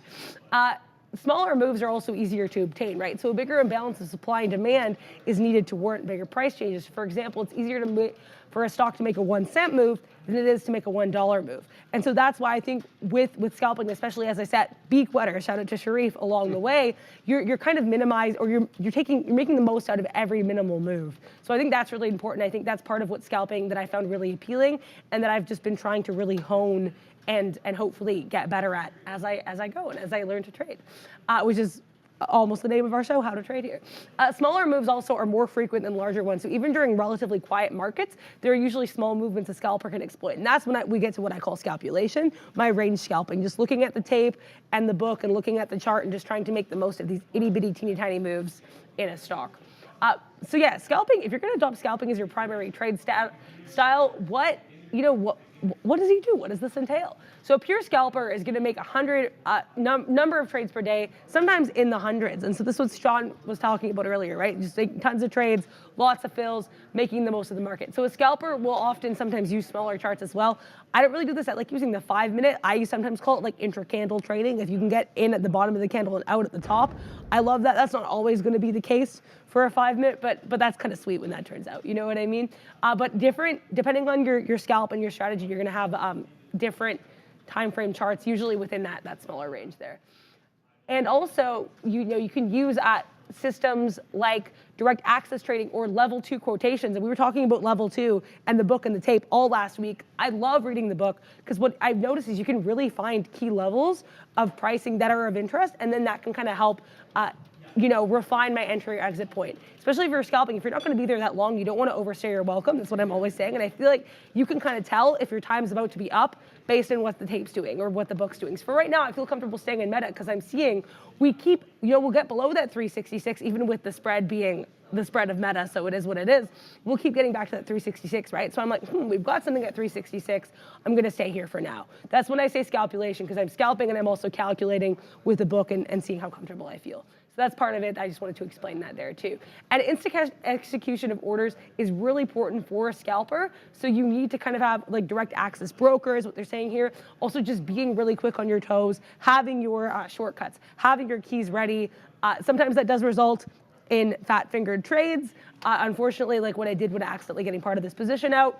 But it's just really about being on the ball and trying to be quick, because that's the name of the game in scalping. You do not want to stay too long. You want to be in and out of that stock. So what are different scalping strategies? So the first one, which is actually really new and I was not aware of, but I think is pretty cool, it's called market making. So in this strategy, a scalper is going to try to capitalize on the spread by simultaneously posting a bid and an offer on a specific stock or the same stock. This strategy can only really succeed on mostly calm stocks or immobile stocks that trade big volumes without any real price changes. But this is a really hard type of scalp to do because the trader also has to compete with actual market makers, right? Like we're calling this market making, but you are competing with the big kahunas of market making. And so, because they also want the shares on the bids and the offers. And the profit is usually really small, so any movement against the trader's position will warrant a loss that's probably bigger than your original profit. So risk to reward is kind of nil in that situation if you're doing a market maker type of scalping. But the other two styles of scalping that we're going to talk about are based on a more kind of traditional approach and require a moving stock. And so this type 2 of scalping, let's talk about, is done by purchasing a large number of shares sold for a gain of very small price movements. This is like trade Sharif was telling me about, where you do the buyouts, where you get like 5,000 shares or 50,000 shares, and then you get 2 cents. And that's it. And you make profit on that small move that requires waiting like a hawk, being very patient, getting in and getting out, right? Like we said, like sneaky, quick like a ninja, like just execution and being really on the ball and knowing when to knowing when to hold them, knowing when to fold them, right? That's kind of the key of scalping, but especially this type of scalping here. And so this type of trader, will enter several thousand shares, wait for a small move measured in cents. And this approach does require a highly liquid stock, because you need the liquidity to get in and out in that kind of situation, right? That's definitely going to be important. The third style of scalping is considered to be closer to the traditional method of trading. This is when a trader will just enter a specific amount of shares on any setup or signal from their system, or if it looks good to them, they'll get in basically. But they close the position as soon as the first exit signal is generated near the 1-to-1 risk to reward ratio. I think it's kind of close to what I do, but I think what I've kind of done, I think that's partially too from sitting next to Sharif and hearing you speak on higher highs and higher lows, which I think is really cool. That's kind of my style, right? Like I said, I'll get out at previous resistance. So get in at meta, I got kind of at this area where we had look like some support, looks like we're going to make a nice higher low, and then I get out the second we have that previous resistance. And we look like rejecting off previous resistance right now. So it ended up kind of working out. But I would say that's my strategy. Also, like I said, I also, I like range scalping. I like scalpulation. I like having these pre-designed little systems for myself, and I'll get out earlier sometimes than this previous resistance with part of the position if I do see that there is some kind of, resistance in the tape that I don't want to mess with, right? So I think that's just kind of my food for thought there. But also here's some tips here for novice scalpers. So newcomers to scalping, and I say this as someone who is one, right? Like I'm very much still learning every day and refining my strategy. You need to make sure the trading style suits your personality, because it requires a disciplined approach, and traders need to make quick decisions, spot opportunities, and keep your eye on the screen. Like when I'm in a trade, I'm either looking at it in the big screen or I have it on my side chart with the book. Because if I can't see the book, I don't know you know what I mean? You have to know, you have to keep your eyes on the book. Look at the book. There we go. That's my quote of the day. And so if you feel impatient, or if you're gratified by picking small successful trades, then you're perfect for scalping. I say that as someone who is a bit impatient. Like Sharif was asking me, would you say you're a patient person? I think I'm patient in the long term, but in the shorter term, no way. Nuh-uh, no siree Bob, right? So that's why scalping works for me. I can't wait for this, the let them ride type stocks. I don't know how long that's going to happen. I don't know when that's going to happen, right? When do I get out? So I find with scalping, you do have to plan your approach immediately. Like I said, you just take the profits and you say goodbye. And I think it works if you're a little impatient. You can just kind of punch in, punch out. But yeah, so here are some tips, right? Order execution. Like we were saying earlier, right? You really need to master the ability of, the art of being efficient in your order execution. Because if you have a delayed or a bad order, it can wipe out your profit, or it can kind of mess with your flow, or even result in the loss. So this example here, this wasn't, we ended up, I think it was like maybe a couple cents loss here, but I did end up and again, in the sim still, but I did end up scalping out part of this position a little bit too early, because I ended up just kind of fumbling, and then P08 was like, here we go, we'll just get you out of this trade, right? So I think always what I would say is make sure, even though it is really speedy, make sure always like, I call it proofreading your trades, proofreading your entries, making sure that you do have the right amount. It's something I need to get better at, because clearly I did not proofread this out. So I think that, that's part of, like Sharif and I were saying as well earlier, you really have to make sure you're not fat fingering, because that can cost you, especially in a scalp. Same here, right? We're all in this together. Shout out to High School Musical. But yeah, and this also requires to be able to be good at executing orders.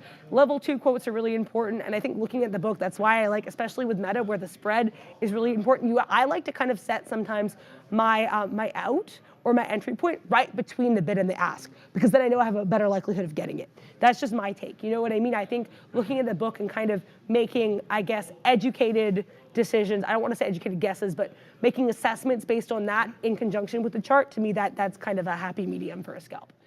Frequency and costs are also important to keep in mind with regards to scalping especially. So you have to make sure to keep costs in mind while making trades, because scalping does, as we said, involve numerous trades. And sometimes, apparently, you can do hundreds of trades within a session sometimes. And frequent buying or selling are going to be costly in terms of commission, so that can shrink your profit. So basically, just make sure you're very cognizant of that while you are trading. Shout out to the word cognizant, which we throw around a lot on this show. And don't forget, too, that you actually have to choose your broker based upon what kind of commissions they're offering. So I gave the example of Day Trade the World, where we get, like, I can get in and out of several hundred shares for a few pennies, literally, right? Whereas if I want to take that exact trade on my platform, I'm looking at least a few bucks. Oh, so I see. you repeat that over and over and over, and then you're going to see how much it's going to rack up. Because what I see in the chat is a lot of people are saying, hey, be careful, be careful. Scalping adds quite a bit in commissions and fees. Yeah. And they're absolutely right in that regard. So you make sure, if once you determine what type of trader you're going to be after many months or years of experience, that you choose the right broker. And you're probably likely to do that anyway, because even in the sim, you're going to rack up fees, right? Yeah. No, I think that's like an important part as well. And I feel like I'm very lucky just to be able to be A, on this prop floor, and B, in the sim as I learn and grow. So I think that's definitely something to keep in mind there as well. And thank you for saying that. I appreciate absolutely. That. Yeah. I mean, I think another thing too, and I think this is really cool because Sharif and I have very different trading styles. Scalping you can do with different trading styles. So you can have a momentum scalp, like what Sharif's kind of going through with DWAC, watching that momentum, getting in and out, beautiful trade, just taking advantage of that crazy DWAC. Right. Just DWAC doing its thing and just getting involved. Like I said, I like looking at support and resistance, and that's how I scalp. Do you know what I mean? Just get in at support, get out at resistance. That's what I did with this meta trade, right? And again, I'm excited to take more scalps in the wild today to kind of show and talk through everybody, because that's what we love doing over here. But yeah, really, you just kind of have to understand as you get into scalping, A, how is the market moving, and B, how are you most comfortable trading and scalping? Because no two scalpers are built alike, and I think it's just kind of important to understand, trend trading and momentum trading can help achieve more profitable trades. So if you're more scalpy, if you're more impatient, how do you take advantage of that, right? I think that's something to keep in mind here as well. Another strategy is that some scalpers use is counter trends. So sometimes I actually will do that. If we're in a range, I'll short when we're in the kind of the downward part of the channel, and then I'll go long when we're in the upward part. I did this with Eli Lilly once, and it was successful, but it was really stressful. So I think it really, kind of depends on what you want to do. But I think, there are ways to counter trend scalp, but it definitely is not for the faint of heart. And I say that as someone who is kind of the faint of heart. So I think, I mean, you can do it as long as you kind of have a plan, I would say, right? But that's the same with everything in trading. Just make sure you have a plan. But generally, if you're scalping, it's better to kind of be with the trend. Technical analysis also kind of a part here, right? You just different technical indicators that are important for scalping include the moving average ribbon entry strategy, relative strength weakness entry strategy, and multiple chart scalping. For me personally, like I said, support resistance, Sharif does momentum. I think too, if you can find a way that works for you, or you were saying volume as well, I know, huge part as well for entries and exits, because you need liquidity. And it's kind of the last note here as well, right? So scalping does require frequent entry and exits. And that means that you have to have a lot of liquidity. That's why looking at the book and the tape is so important as well when you're scalping, right?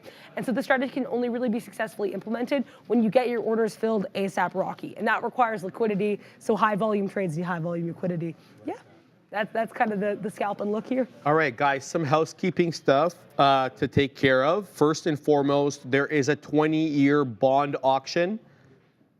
Hola. 20-year bond auction, guys, at 1 o'clock, so in about 33 minutes.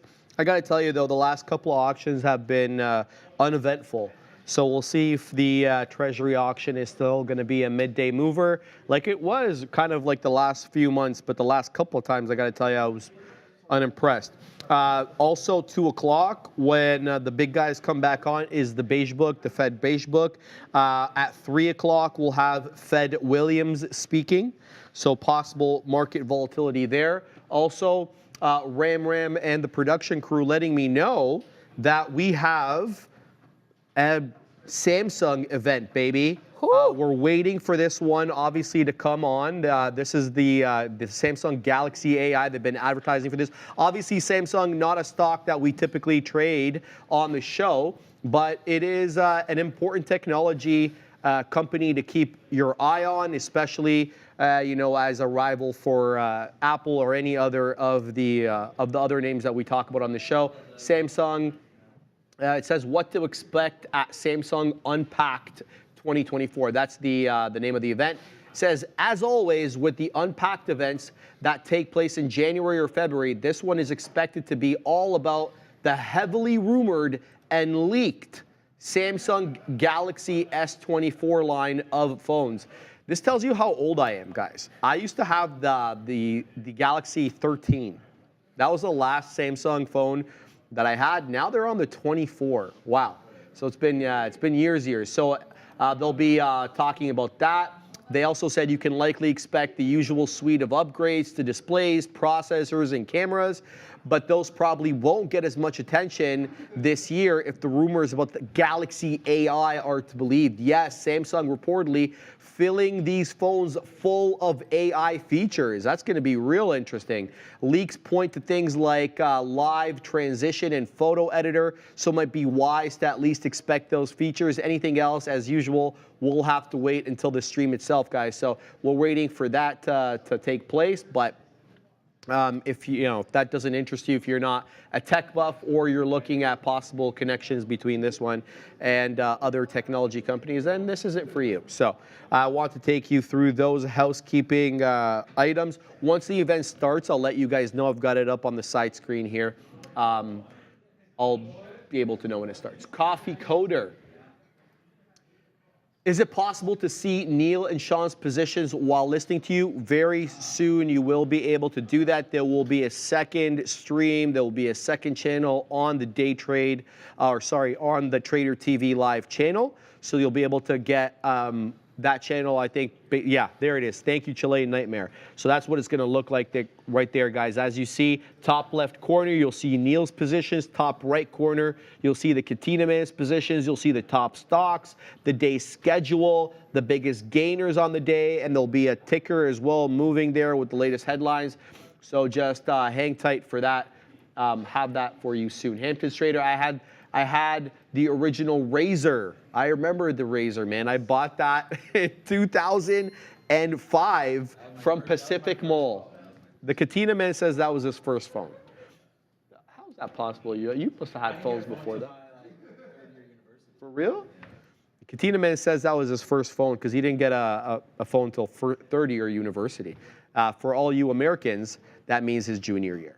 Okay. I forgot. It's like different terminology. Oh, there. they don't say that kind of stuff down there. When I talk to my niece and my nephew, I'm like, oh, are you in grade 10? She's like, I'm a sophomore. They're like, don't talk to me in Canadian way. Talk to me in American way now. Which I thought was funny. Diamond Realty of Miami, DWAC doing DWAC things. Yes, sir. It most certainly is. It has now broken down below $26 is DWAC. Now about 15% or so on the day, giving up the ghost, headed down. We're out of this one. This was the best out that we had, and then this was the final out we had, which was break even on the remaining balance. This was while Neil was talking, and this triggered my automatic stop. But DWAC now breaking down decidedly, coming back into that 25 1/3, so $3 and a half. From the top there as it got into the 75-ish area on the 28. So almost $3.50 just in a matter of minutes there. Shout out to you, Diamond Realty in Miami. Hampshire Trader says Motorola Razr, that was the phone back in the day. Oh, it most certainly was. It was quite expensive too. When it first came out, I'll never forget that. Yeah, so Coffee Coder, no problem. My pleasure. Coffee Coder says, mine was Nokia 3310. Yeah, I had something like that. I got, back when it was digital PCS. Who remembers this? Those Nokias that you could play Snake on? Oh my goodness, that was good times. Nimit, could you please help me understand what happened with Roma? It was halted upside and now down by 60% from the high. Not finding anything myself. Let's have a look and see what is going on with ROMA. So this was a small cap gapper that I believe we got last week. I think it was last week. I think it IPO'd last week. It did. Okay, cool. So here is Roma. Let's pull this bad boy up. Put in the ticker so everyone can follow along, and then we'll talk about. Say that again. Oh, this is a spot. Yeah. Roma is a sponsor of the show, by the way, and Brendo had them on, right? Brendo had them on. He had the CEO the day they IPO'd, so we had that live for you here. So ROMA, it was decent day today, Nimit. It shot up into that 5 and 12, but now giving up the ghost as some of these IPOs typically do, trying to hold 2. All right, let's find out if there is any news on ROMA. I'm gonna have a look here. So today, I'm looking, everything that is an entry today was just about halting and then the resumption of trading. So no new entries on my thing today. Let me keep looking here. No, Nimit, I gotta tell you, I'm not seeing any specific headlines, at least going back to earlier this week on ROMA, but you're just gonna have to, you know how these small cap gappers are, Nimit, right? They are quite volatile. So this is what Nimit is talking about. Here is the initial pop up on Roma. This was 9.15. We popped up into that 4 3/4, sold off a little bit. The bell rung. We rocketed up. This is what Nimit is talking about. Halted here to the high side at 482. Gapped up into above 511, but down into the right it goes. Since that time, we've had 1, 2, 3, 4 halts.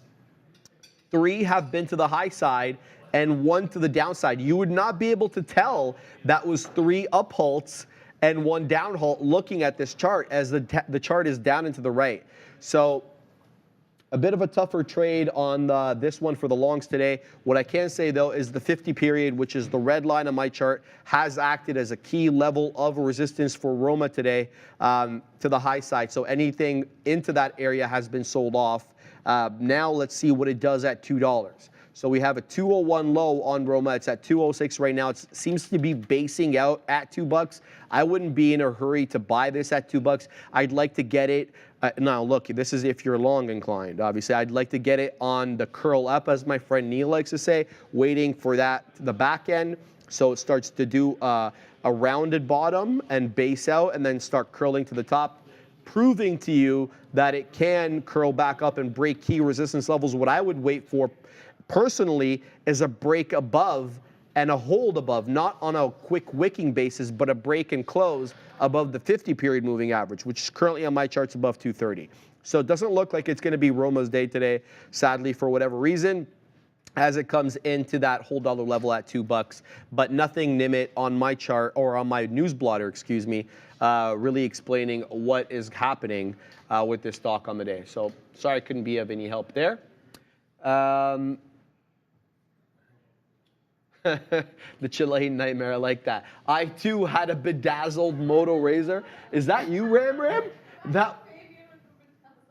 Yeah, I can't imagine. I can't imagine Fabian walking around with a bedazzled razor. That's not his look there. It's not his style. That's more like Ram for sure. I can see her putting like jewels and stuff. And the Chilean Nightmare says his first phone was a Samsung Cobalt. So it's not a bedazzled Motorola Razr. That was Ram. Was that back in Saudi? Yeah. That was back in Saudi. She was all the glitz and the glamour over there, baby. All right, Magic Mike. I have been trading for 3 years, but only started to do it regularly in the past year. I was talking Magic Mike off camera. I'll message you, Mike. Just give me a second to go through some of the other entries here. Clutch says Roma is an IPO. There's really nothing driving anything other than the market is still in the process of pricing it. IPO price was $4 per share, clearly trading below that at this moment. B. Davis says DWAC trapped everybody up top. Not me. Got out. Dip buy or short sell. Look, I'm not dip buying DWAC. That, to me, it's just a little bit of a risque game. But if you are so inclined, we do have this interesting area of price action around here. Now, this area is basically from around 23.5 till about 25.5. It's a bit of a $2 range, with the mean being that guessed it, me being $24.5 range. Right now, you're getting a bounce off that level, but I'm not going to be quick to pull the buy button, or to hit the buy button, I should say, on DWAC at this level. It's got to prove to me that it's going to come right back up. It's also below VWAP right now, which is at 25.50. So DWAC giving up the ghost here. And I'm not surprised. Let's be real about it. I mean, why is this thing moving up? Other than the fact that Trump's murking everybody. Nima, what is happening with AMD? I have been losing money trading it today. Can't tell which way it is going. I mean, I know that can be a frustrating thing, Nima, and I feel you, especially when you have a very good catalyst on AMD, right? You saw the Katina man short this one yesterday at that 160, despite the fact that it was up like almost 10% at one point. He called that $10 level, and he ended up printing on it. Right here again today was that 160 level. We did break 160. I want to say in the pre, we got into that 160.50 area, but then Huadunk went to dynamite, and we gave up like $6 off that. We tanked into that 154.40. You know, Nima, I mean, it's just the way trading is. You're going to have a big move the previous day, and you're going to give back a little bit of that. That's just normal, you know, supply-demand dynamics in the market. I don't really have anything to say to you other than I feel your pain been there, but it doesn't look like we're making any newer highs right now on AMD as it comes back down to that 157.50. It's a smidge above VWAP. It's also down 0.75% on the day. So not much I can really help you with there. You'll have to watch the price action. I haven't been watching AMD. Have you? I have. I just looked at it now and I was kind of like, I don't know what it's doing. But NVIDIA, I kind of like this short off 556. I might get involved. I might take it just this little consolidation area of 555. I'm very tempted. I'm not going to get involved quite yet, but I'm very tempted. Also, I'm just looking at the chat here. Work Token saying, hi from Work Token team. We love you. Thank you so much. We appreciate the support always. Thank you for being here. Also, I really should have gotten involved in that NVIDIA short. Bye-bye, NVIDIA. Sean saying, please talk about Tesla. Well, you know what? I will, because I also have a little Tesla scalp to talk about, too, because, you know, we're talking about scalp day. Like I said, I like these inter-candle scalps. This ended up working out. I'm only zoomed to kind of show it. But basically, I was watching, and this is a huge example, like I said, of my strategy, which is like watching the book, watching the chart, looking for confluence, shout out to OB, and then like kind of trying to make it happen, right? So I got into that 214. I said, if we, like, look how, I was kind of nervous about this too, but I said, look at how quickly or for how long we've held this 214. We held it really tightly, you know what I mean? So I said, absent some kind of baby black swan event occurring in Tesla, which mind you, Tesla is Tesla, so it could have happened. I was like, I think we're just gonna take the short at 214. I watched it get to 213.60 right before then, so I was like, we have a range, but like I said, I like to get out a little bit before previous resistance, so I said, let's do 213.70. Lucky enough to get out of it, right? So it's just kind of just punching in, punching out. My thing with my scalps too is the second I get into a trade, because like I said, I like to have it planned in advance, I'll set out my outs immediately, especially with something like Tesla or NVIDIA, where you can get in and then the out comes within seconds and then you kind of miss it. So I think that is kind of something I wanted to address there with Tesla, trying to make these little baby scalps in the wild, and hopefully there's more coming. Hint, hint, NVIDIA, maybe. Also, A Sound in the chat saying, hey Adore, AKA Hermione, can you do a spell on Mara? I mean, I appreciate the pun magic happening there, and let's look at Mara. Let's take a look. Ooh, yeah, I was getting excited when I looked. Yeah, I mean, I'll just like look through all the levels, right? Nice support at 17.5 coming once and twice. And the second time we had some nice consolidation with it. So this is a case of pre-market levels sometimes being important, right? They're not always going to, but I think one of the things I've learned from Sharif especially is like, just keep an eye on them. You know what I mean? So with this pre-market level of 17.5, I don't think anything to scoff at. Then we get up to this 17.9, so just going over this pre-market high as far as I can tell here. Flushing below, breaking below that support of 17.5. And guess what? We come up to 17.5, support becoming resistance, which I think is interesting here. Then we've fallen below. Now the new kind of low here on the day is about the 16 and almost exactly 16 2/3. And then we come up to this, what is the 17.13 area, which was also kind of area we consolidated around 10.30. So this could be interesting. I think if we break above this, you know what I'm going to say for my next level? It's going to be 17.5, because this 17.5 was so strong already 3 times today. I think Mara and 17.5 could be an area of interest. That would be my look on that, on Mara, but I mean, you're going to have to wait and see on that. for everyone talking about Tesla, like I just looked at Tesla too, but I think we have to get out of that 213, 214 range before we do anything. Like we've just been dancing around. At this point, it's like 213.40 to 213 or to 214, which is a great kind of thing for me because, like I said, I like scalping ranges. But unfortunately, as for right now, I do not like Tesla's pretty tightly wound. Like I said, it looks kind of compression-y. We actually might get that compression wedge I was referring to. Pardon? Maybe he needs a vacation. Tesla? Yeah, because you said tightly wound. Oh, that's true too. Yeah, I think we, you know, maybe he just needs to relax a little bit there. Sorry, it took me a moment to get that one. I know, it's like, come on, Dara, you know me by now. Yeah, no, the Cybertruck needs to go to Miami. There you go, yeah. And hopefully its doors will be opened. That would be nice too. That'd be nice. That'd be nice. Yes, I'm talking to you, Yorkdale Tesla team. Next time, you know, I make a trip out there, I'd like to see the insides of the car, right? That's where I'm going to spend the majority of the time if you buy it. Yeah. They didn't allow you, number one, to touch it. They wouldn't open the doors. They said there was only the regional manager and some other manager that could actually go inside. Well, I don't know about him. He might be a connected dude, but the Katina man says, what about the assistant to the regional manager? I didn't get that information.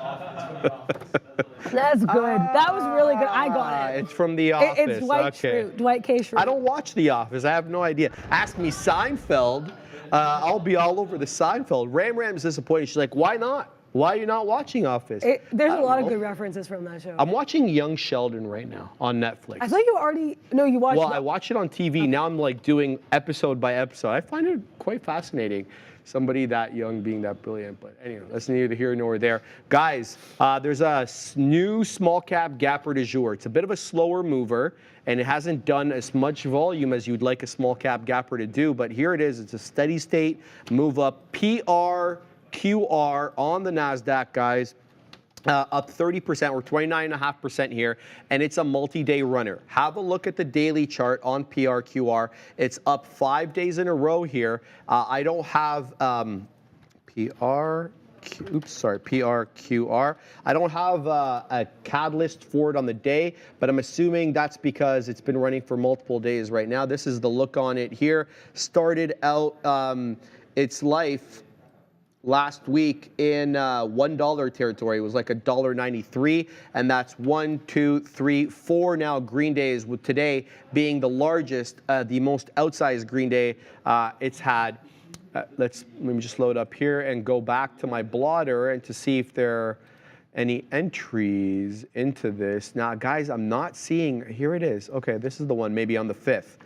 ProQR and Rett syndrome research Trust join forces with Axomer RNA editing collaboration. Oh no, not more RNA.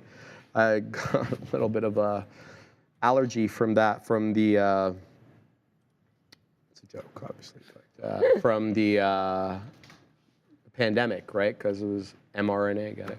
The allergy from that, I like. Yeah, well. Anyway, PRQR running nicely. It's been really, it's almost up 30%, 2.25 million shares. The float on it is 66 million shares. Let's look at the short float, see what that is up to. PRQR. Negligible. It's 1 1/3% of the float is shorted. So it's a decent look here. I mean, I don't want to chase this, nor am I really, you know, super inclined to get into it because of the amount of volume, but if it comes in to a key area like $3, then maybe we could talk. That's where VWAP happens to be as well. I'm trying to look for ideas here on the market, kind of sideways at the moment right now with the Mag 7 kind of moving a little sideways. And the Fuge kind of gave up 16.8 here, but it's not moving with any aggression. John Wilkinson, Sharif, how do you feel about Roma in the aftermarket? Now, I mean, the only benefit really of looking at Roma in the aftermarket is the removal of the halt parameter, okay?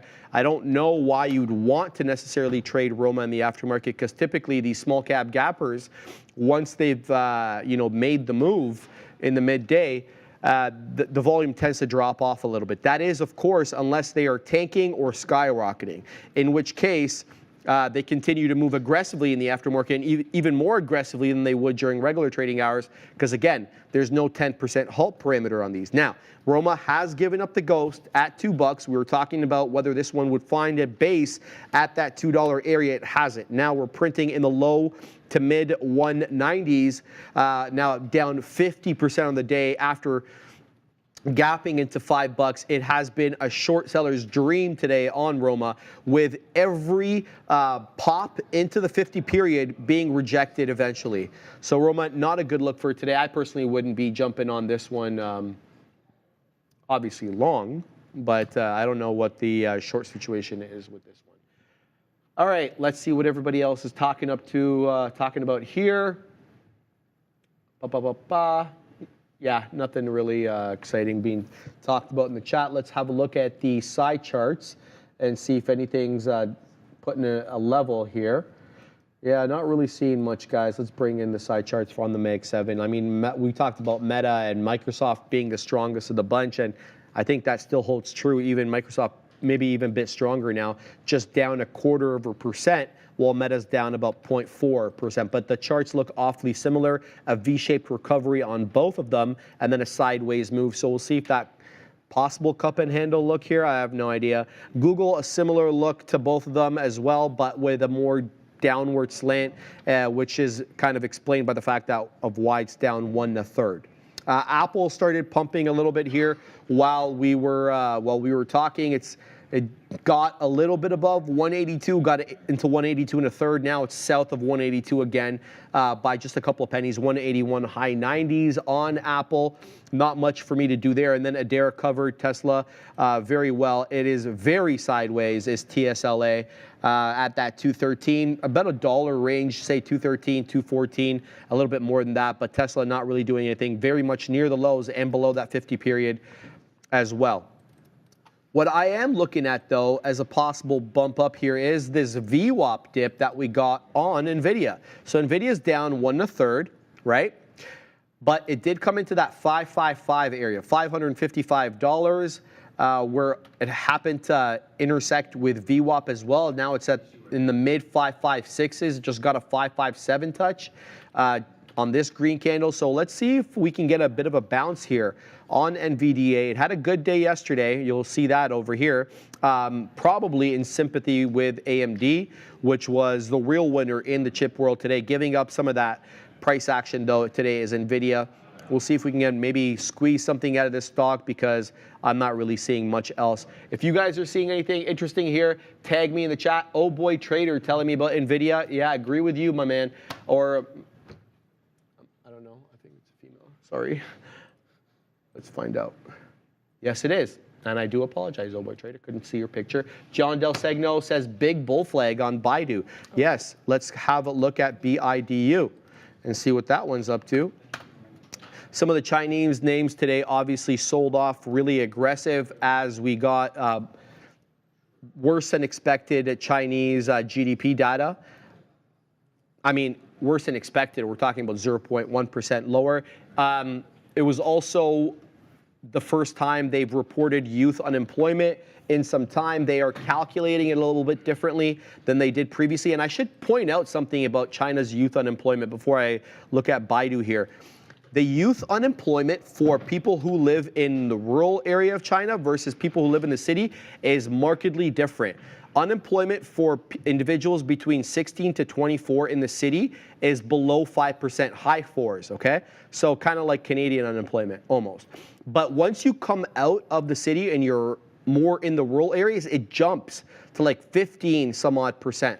So a big discrepancy there between city and non-city individuals in China and the unemployment. So make of that what you will. But anyway, we had a nice pop initially at the bell on a lot of these Chinese names, Baidu included in that. We were at about $99 there at the low. We rocketed up to about 101 and a third, and we continued up to about 102. 102 is as good as we could do on the day. And now it's been kind of lower highs, but not really necessarily lower lows on Baidu. And you can just easily see that by drawing a trend line. The lower lows, though, sorry, that the support is around 101. So I don't know if I like the fact that this is putting in lower highs with a flat bottom. We know typically what that does, right? We have support at 101 with the price, and then we have VWAP just a little bit below that at 180, 175, around that area. So I don't know how I feel about taking anything here on Baidu. If it can, maybe break above that 101.50 or 102, then maybe we'll have something there. But I'm going to stay clear of Baidu for now. Right now, yeah. So let's keep looking here. Anything else? Yeah, Apple just got above 182 again, Adara, and the future just broke above 16.8 again. I'm not jumping into the future here, but there is. We'll see if there's something here. Yeah, I think the market is does not know what it wants to be when it grows up. Is it up? Is it down? Is it red? Is it green? Who knows? What I know is I'm looking at Google for a long here, trying to get involved at 140.65. I like this rounded bottom. Very small share size, going to take it to about that 141 area, because that is a flat top if I've ever seen one, and I do not want to trust that. Looks like it's running away without me, so I'm just going to probably cancel the order here. But in the meantime, I do want to talk about some very ill-fated little tiny shorts I tried to have here on NVIDIA.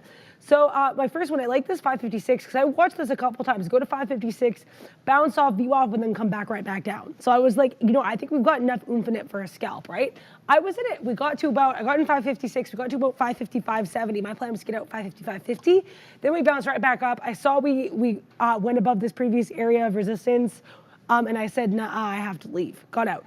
Now the issue is I got it the second time, because then I also noticed again, like we kind of went back down, and then I noticed we had this nice like kind of level around this 556.50. Probably should have gone long there. Unfortunately, instead I got short, and then I got out once we hit that kind of got above that this other consolidation area, right? We're touching that 557. I had to say sayonara. If this 557 area holds as an area of support, I might do a scalp long here and then just go to the top of this this 558, because this is an area we've had twice, right? This is a clear area.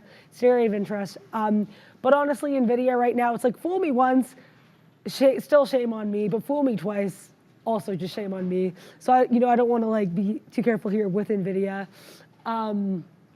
To quote Michael Scott, actually, because we were just talking about The Office, fool me once, shame on you, fool me twice, you're out. So that's going to have to be me with NVIDIA right now, I think.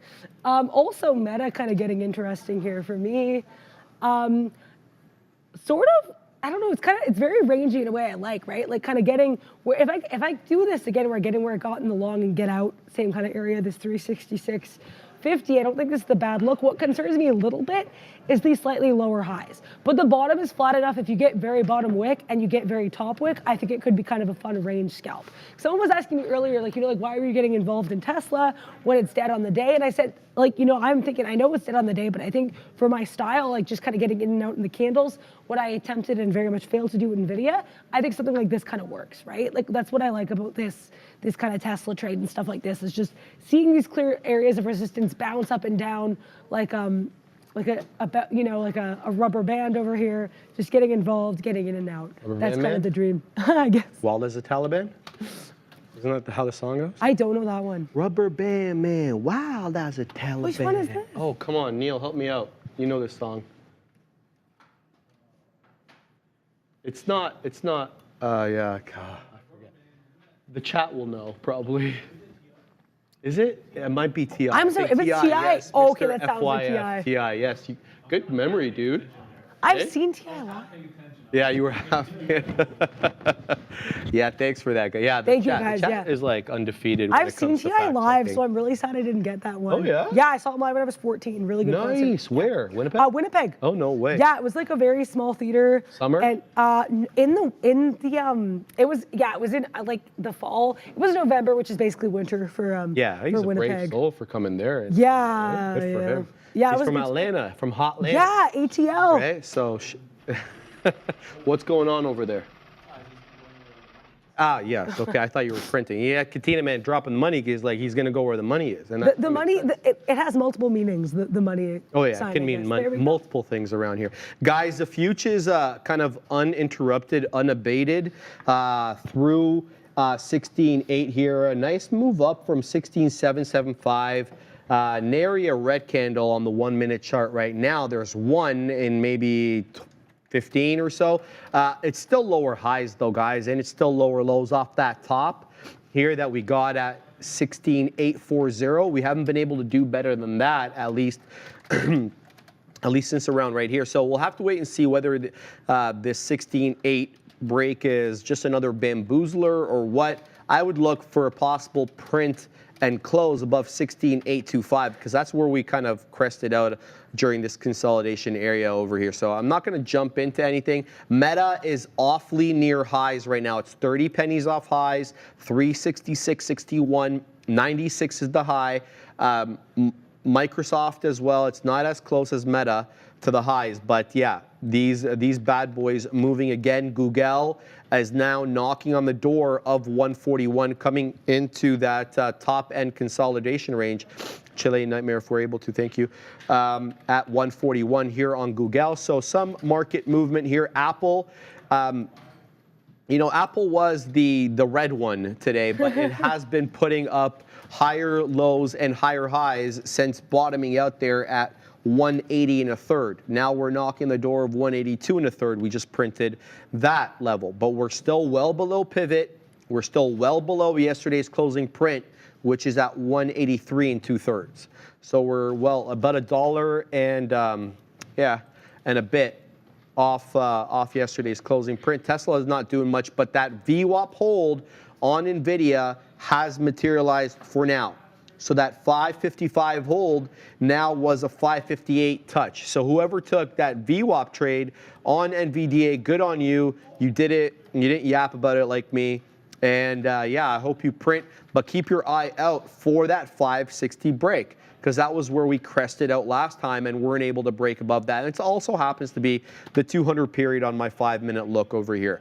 So we'll see whether or not NVIDIA can continue to rise off that VWAP bounce that it had earlier. Somebody else was saying Snap was moving, and I know that there was some talk today about Snap getting an upgrade.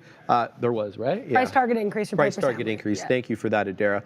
Let's have a look at Snapchat, which has done quite well as of late, and by as of late, I mean like the last few months. Well, today it kind of tanked on that news, whatever the reason was. You could tell it got that price action spike at 6, probably when that price target increase hit the wires, and then it looks like it was like a sell the news event because 590 was as good as we could do. We're back at that 5 1/4, below VWAP, which is at 5 1/3. I have nothing here on Snap until it can really break and hold above VWAP, but you do have a good gap fill that you can look for the next day or the day after that, because that big move down from 590 into 5 1/5 bottom there was quite an aggressive, quick move. So we'll see what Snap does. I don't have anything personally right now on Snapchat. That PRQR though, that small cap gapper, is continuing to put in higher highs and higher lows though. So although the volume has been a little suspect on PRQR, the price action has held up. So 3 is where VWAP is at. That's ideally where I would have wanted to get in. I don't think it's going to give me that. 529 the high. It's 520 right now, but there isn't really much here. I'm looking. Yeah, the future's continuing to stay above 16.8. I know Hampton's trader in the chat. He wants the future to tank. He's short. I think he was short 16.8 1/3. Bond auction, thank you for that. So there is a bond auction. We mentioned that earlier, the 20-year. So keep your eye on TLT. But yeah, we're 1 minute now removed from the auction. I don't see the actual print yet. Okay, here it is. So it's higher. Okay, we're higher than the previous. I think we're probably going to sell off. Who knows? Maybe I'm wrong and we pop up. The previous print on the 20-year auction was 4.213. This time, 4.423. So basically 0.21 higher than what it was last time. And I'm not surprised by that because you have the 30-year, the 10-year, and the 2-year. They're all up today, with the 2-year being by far the highest, 3.12% for the 2-year. We'll have to wait and see whether we get some sort of market reaction from this bond auction. But the higher the yield, the lower the demand for the Treasury note. So just keep that in mind. Here we go on the future, continuing to move higher. So I don't know exactly what to make of this. Well, We'll let the price action unfold and we'll digest it after. Yeah, I mean, I'll tell you what Tesla's doing, a whole lot of nothing. I got involved in this short, and literally I was like, you know, we got up, I was a little bit nervous, we're dancing around 214.20. We claim it, and then Tesla's like, oh wait, did I do that? Nah, bounces back down. Tesla's continuing to do Tesla things. The tire production is driving all around this range still. Also, I do want to address Charles Butler in the chat saying, Tesla's been in support all day, why short it? I mean, I'll tell you, like, it is scalp day, right? So I would like, you know, to talk about kind of what I do, which is range scalping. And I say what I do, I mean, like, I'm still learning, I'm still in the sim, but basically I love kind of trading stuff when it's within a range like this, right? Because I know these is generally the highest we'll get, and this is generally the lowest we'll get. It doesn't always work, but it gives me a nice little buffer that I can kind of play within, right? Like a picture frame that I can then dance around in. So I think that's kind of an interesting look. Tesla, though, what I'm noticing too, and this is why I say scalpulation, because I'm scalping while also calculating and keeping an eye on what the tape's doing. The book here on Tesla's having a really hard time decisively getting below that 213.80. So I'm going to keep an eye on that. That's why I took out part of my profits at 213.80. But ideally, I'd like to take the rest out just below that 213.50. Should we be able to claim that? I'm getting a little bit worried about our ability to claim that, but just keeping an eye on that there. Also, Meta, equally rangy, kind of looking similar to Tesla. Like I said, I'm eyeing that to that constant 366.50 failure all the way back down to about 365.70. Going to keep an eye on that. Or yeah, I was going to say keep taking an eye on that, but that doesn't make any sense. I'm going to keep looking there, is what I want to say. Yeah, NVIDIA, thank God I decided to stop doing whatever I was doing here with these tiny short scalps. NVIDIA breaking over that previous resistance, and that strong previous resistance of 558. NVIDIA said, "How you think I cannot resist?" Continues to go higher. I think definitely the next level of interest is going to be that 560. If we can decisively break above the 560, that's going to be a good look. If I can find a dip opportunity here, I might scalp this for a pop. You know, we're trying to take scalps in the wild here. That is what we do on how to trade. But yeah, NVIDIA definitely one to watch. Like I said, I'm kind of trying to stay away from it, but if there's something good, I'm not gonna say no just because I messed up earlier. You know what I mean? Like that's what I think one of the big things too is when I first kind of started trading, if I took a trade or a couple trades and they went awry, I would just not touch the stock for the rest of the day. I'd be like, oh, it's clearing out my stock. But then you see an opportunity and then you don't take it because you're scared. I think the thing is you have to the stock's not out to get you. It doesn't care about your feelings. If there's an opportunity, take advantage of the opportunity, right? So with that being said, if I have an opportunity to go long NVIDIA for a couple cents here and there, I may go long NVIDIA. Yeah, no worries, Charles Butler. I understand like my style is a little bit like, we were talking about counter trend scalping. I do that sometimes within a range. So I totally get that. And I mean, thank you for giving me the opportunity to kind of explain the scalp as well, because it is scalp day, so why not? Why the heck not? So yeah, I appreciate kind of going over that. Also, Tesla getting within my target area of that 213.50, so the piece for a dream that I held may come to an end in a good way. Probably time to start that lesson again. It's top of the hour. Today, guys, we are talking about scalp trading. Great segue there, thank you. Dara's favorite type of trading, scalpulation, she calls it. You know, we're going to talk a little bit about what it is, some of the tips and tricks, and some of the tools that you need. Okay.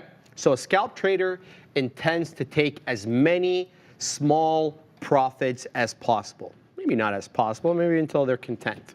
This is the opposite of the let your profits run type style. You know, they always say, cut your losers and let your winners ride, right? So let your profits run mindset is kind of ingrained in a lot of our thinking as traders. Well, we're going to have to get over that if you want to become a successful scalp trader. Basically, the let your profits run mindset attempts to optimize positive trading results by increasing the size of the winning trade, so the amount of money that you make per trade. This strategy achieves results. I'm talking about scalping. Scalping achieves results by increasing the number of winners and sacrificing the size of the winning trade. So you take 20 pennies instead of taking $1, but you take 5 of them instead of taking one trade. So it ends up, I'm just giving you a direct correlation, direct equivalent. You could end up making more, obviously, scalping. It's not uncommon for a regular trader, a non-scalp trader, with a longer time frame to achieve positive results by winning only half or even less of their trades. It's just that the wins are much bigger than the losses.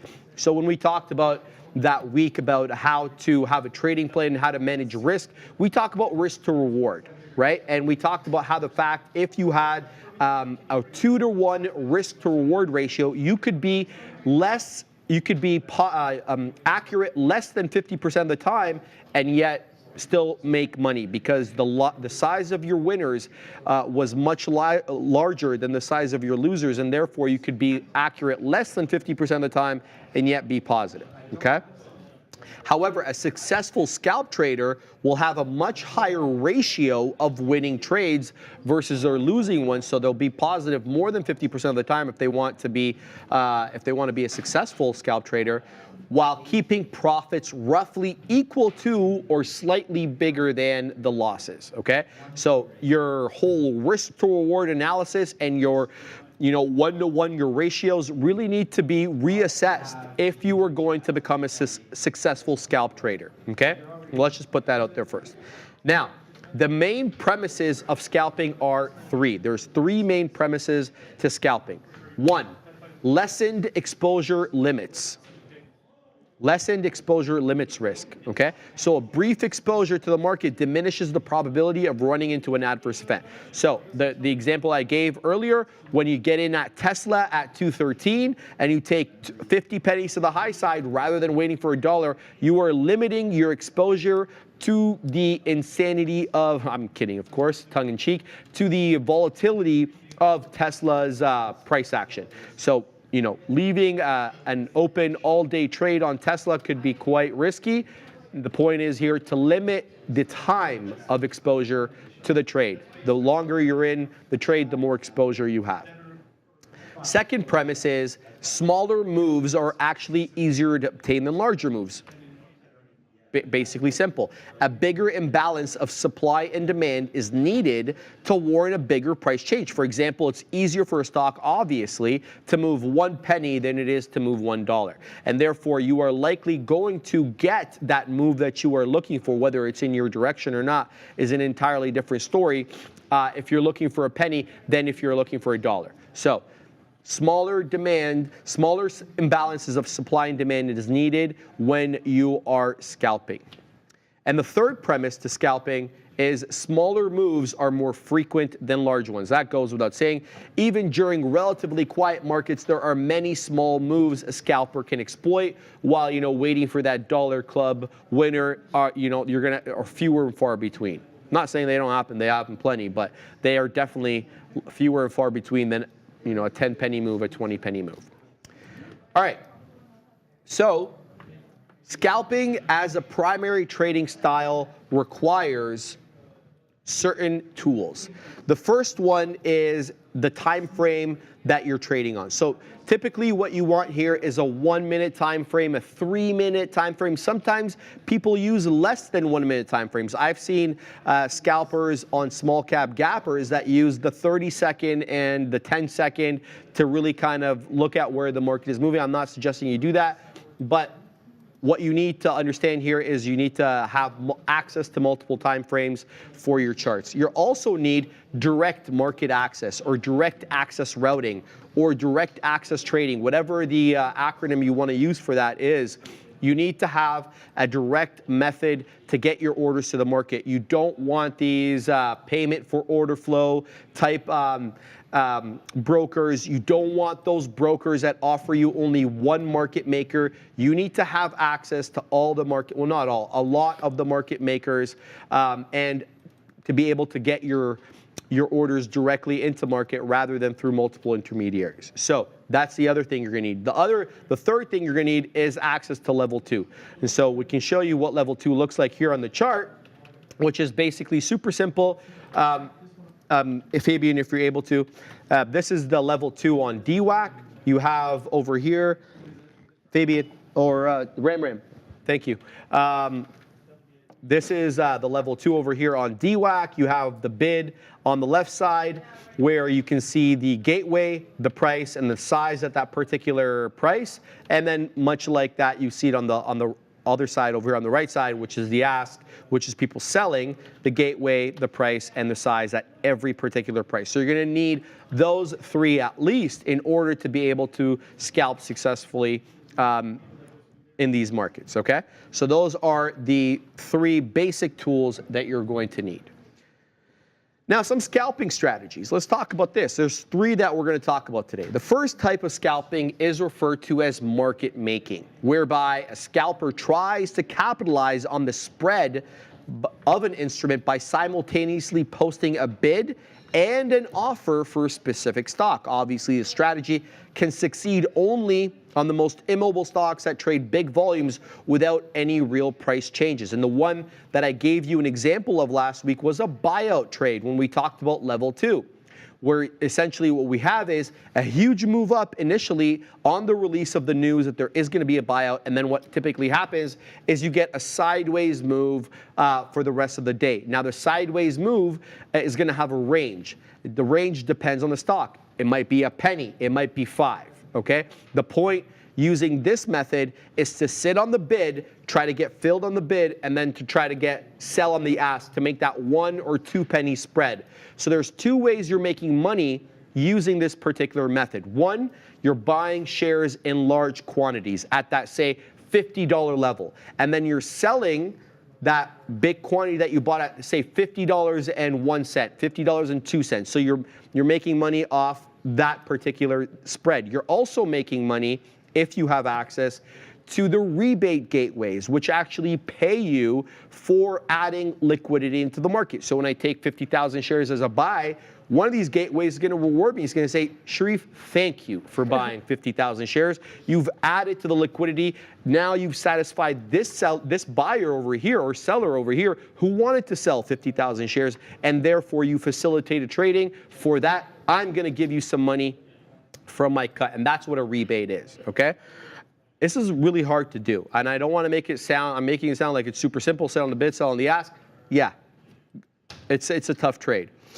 This kind of scalping is immensely hard to do successfully because a trader must compete with market makers for the shares on both sides of the bid and the offer. Also, the profit is so small that any stock movement against the trader's position warrants a loss possibly exceeding their original profit target. So if I just finished telling you that there's a 1 or 2 penny range on a $50 buyout stock, if it tanks against me 4 pennies, that's already double what I was looking to gain here. I was looking at a 2 penny move. So you need to be really careful and make sure that not only are you you're sitting on the bid and the ask, but you got stop losses in place there in case the move goes against you.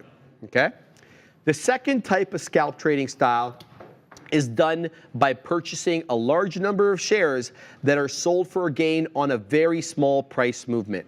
A trader of this style will enter into positions for several thousand shares and wait for a small move, which is usually measured in cents. It could be measured in dollars if it's a $1,000 stock. Such an approach requires a highly liquid stock to allow for entering and exiting, say, 3,000 to 10,000 shares easily. And on the Mag 7 names, you're going to get that. Like, for example, Tesla today has done 70.2 million shares. Would you get that, though, on Netflix, which has done 2.63 million shares? Sure, Netflix is more than double the price of Tesla, but doesn't warrant the volume difference there. So you need to be quite selective in the stock that you are choosing for scalpulation, as Dara likes to say, okay? So make sure you are cognizant of the volume. The third type of scalping strategy is considered to be closer to the traditional method of trading. A trader enters a specific amount of shares on any setup or signal from their system and closes the position as soon as the first exit signal is generated near that 1-to-1 risk to reward ratio. So in this particular case, what you're looking for here is, say you punch in NVIDIA long at 555, because that's where it held VWAP.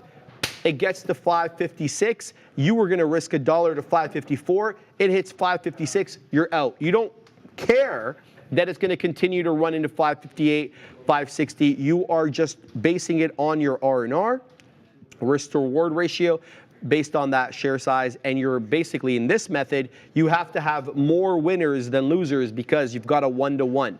So if you have a 1-to-1, your winners have to be greater in number than your losers. So make sure you've got that in mind. All right, so some tips here for some novice scalp traders, and that would include myself, okay? Newcomers to scalping need to make sure the trading style suits their personality because it requires a very disciplined approach.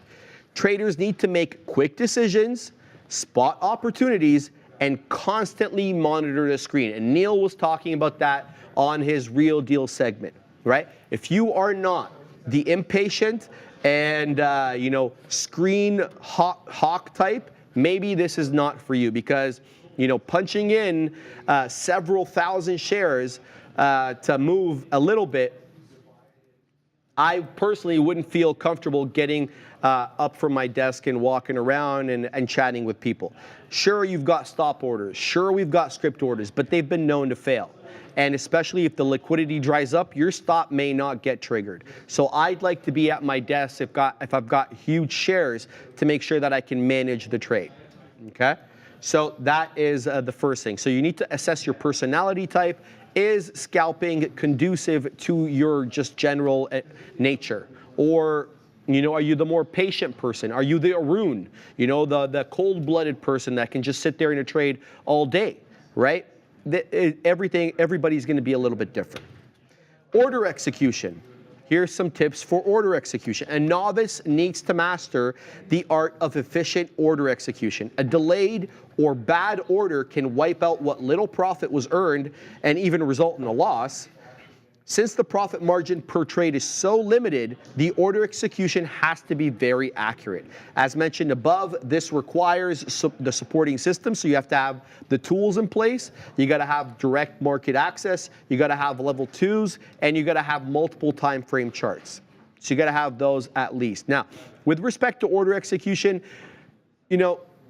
every platform is different. Personally, I'd like to have my beak wetters or my profit takers out already. Especially if I'm scalping and I know exactly how much I want to take on this particular name. If I'm gunning for 10 pennies, if I'm gunning for 15, put your orders there so that if there's a quick pop-up in the price, you can capture that profit and you de-risk, right? Because you're not letting it run. That the scalping mentality is not a let your winners run type mentality. So why not have your profit taker out there already? You're not waiting for that price discovery north. You know exactly how much you want to take. So make sure you have sound order execution. The next one is, the tip for the novices, is the frequency and the costs. And this is talked a lot about in the chat. People are like, yo, you cannot be scalping on a platform that's going to charge you $5 per trade or $6 per trade or whatever some of these banks are charging, at least in Canada. I don't know about the States. Okay? I told you guys, my platform charges me at least a minimum of $1 per trade. To compare that to Day Trade the World on P Pro 8, I'm charged a couple of pennies per trade. It makes it vastly different in how much money I'm going to take home, what my costs are going to be. So a novice scalper has to make sure to keep costs in mind when making the trade. Scalping involves numerous trades, as many as hundreds during a trading session. And I mentioned the Katina man will, on a normal day, he'll have several hundred orders and fills. And so that racks up a lot of... He has 330 fills today. So when I'm telling you that, the cost can rack up, especially with his trading style, I'm being serious about it, okay?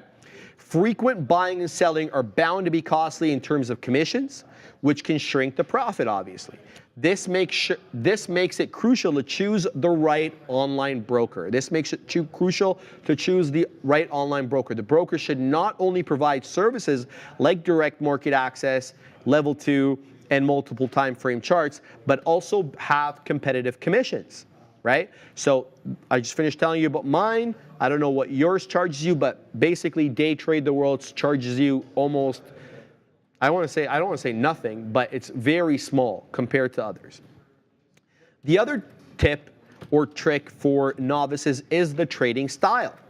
Spotting the trend and the momentum comes in handy as a scalper, basically because you can enter and exit briefly and repeat that pattern. So we talked a little bit about momentum trading yesterday, and the technique that I gave you guys was, look, I like to see what's popping or what's tanking on the day, and then I like to get it on a pullback. I don't necessarily like to chase it. So that's my style. You could employ that same style, but from a scalping method. So if I was getting in, if I waited for NVIDIA to pull back into VWAP at 555 bucks, as a scalper, I'm just gonna take 556 bucks, right? But if I was a momentum trader, I would look, not scalp trading, I would look at what's the next key resistance level. I would look for things like VWAP, if we were below VWAP. I would look for things like the previous day's close, the $10, the whole dollar level as an area of resistance. When you're scalping, you're gonna take something likely below that key resistance level because you don't really care about support and resistance here. To the top side, you're scalping, you're getting in, you're getting out, and you wanna repeat that multiple times. So it's good to have a foundation other than just I'm a scalper. No, I'm a momentum trader. I'm a trend trader, and then employ the scalping method under that umbrella. Okay. Technical analysis also very important in scalping. You have to be able to identify areas of support and resistance. You have to be able to use other indicators like moving averages, VWAP. Whatever floats your boat, MACD, RSI, whatever it's going to be, so that you can determine, yes, this is the time to get long. No, this is the time to get short. Just because you're scalping a couple of pennies doesn't mean it's going to go your way. It could go against you, right? And determining or trying to assess whether something is going to go your way or not is going to involve technical analysis skills. So make sure that you have sound technical analysis skills, and obviously that's what we're trying to do around here. Some of the 3 indicators that could really help for your scalpulation is moving average ribbon strategy. We'll get to that on a different day.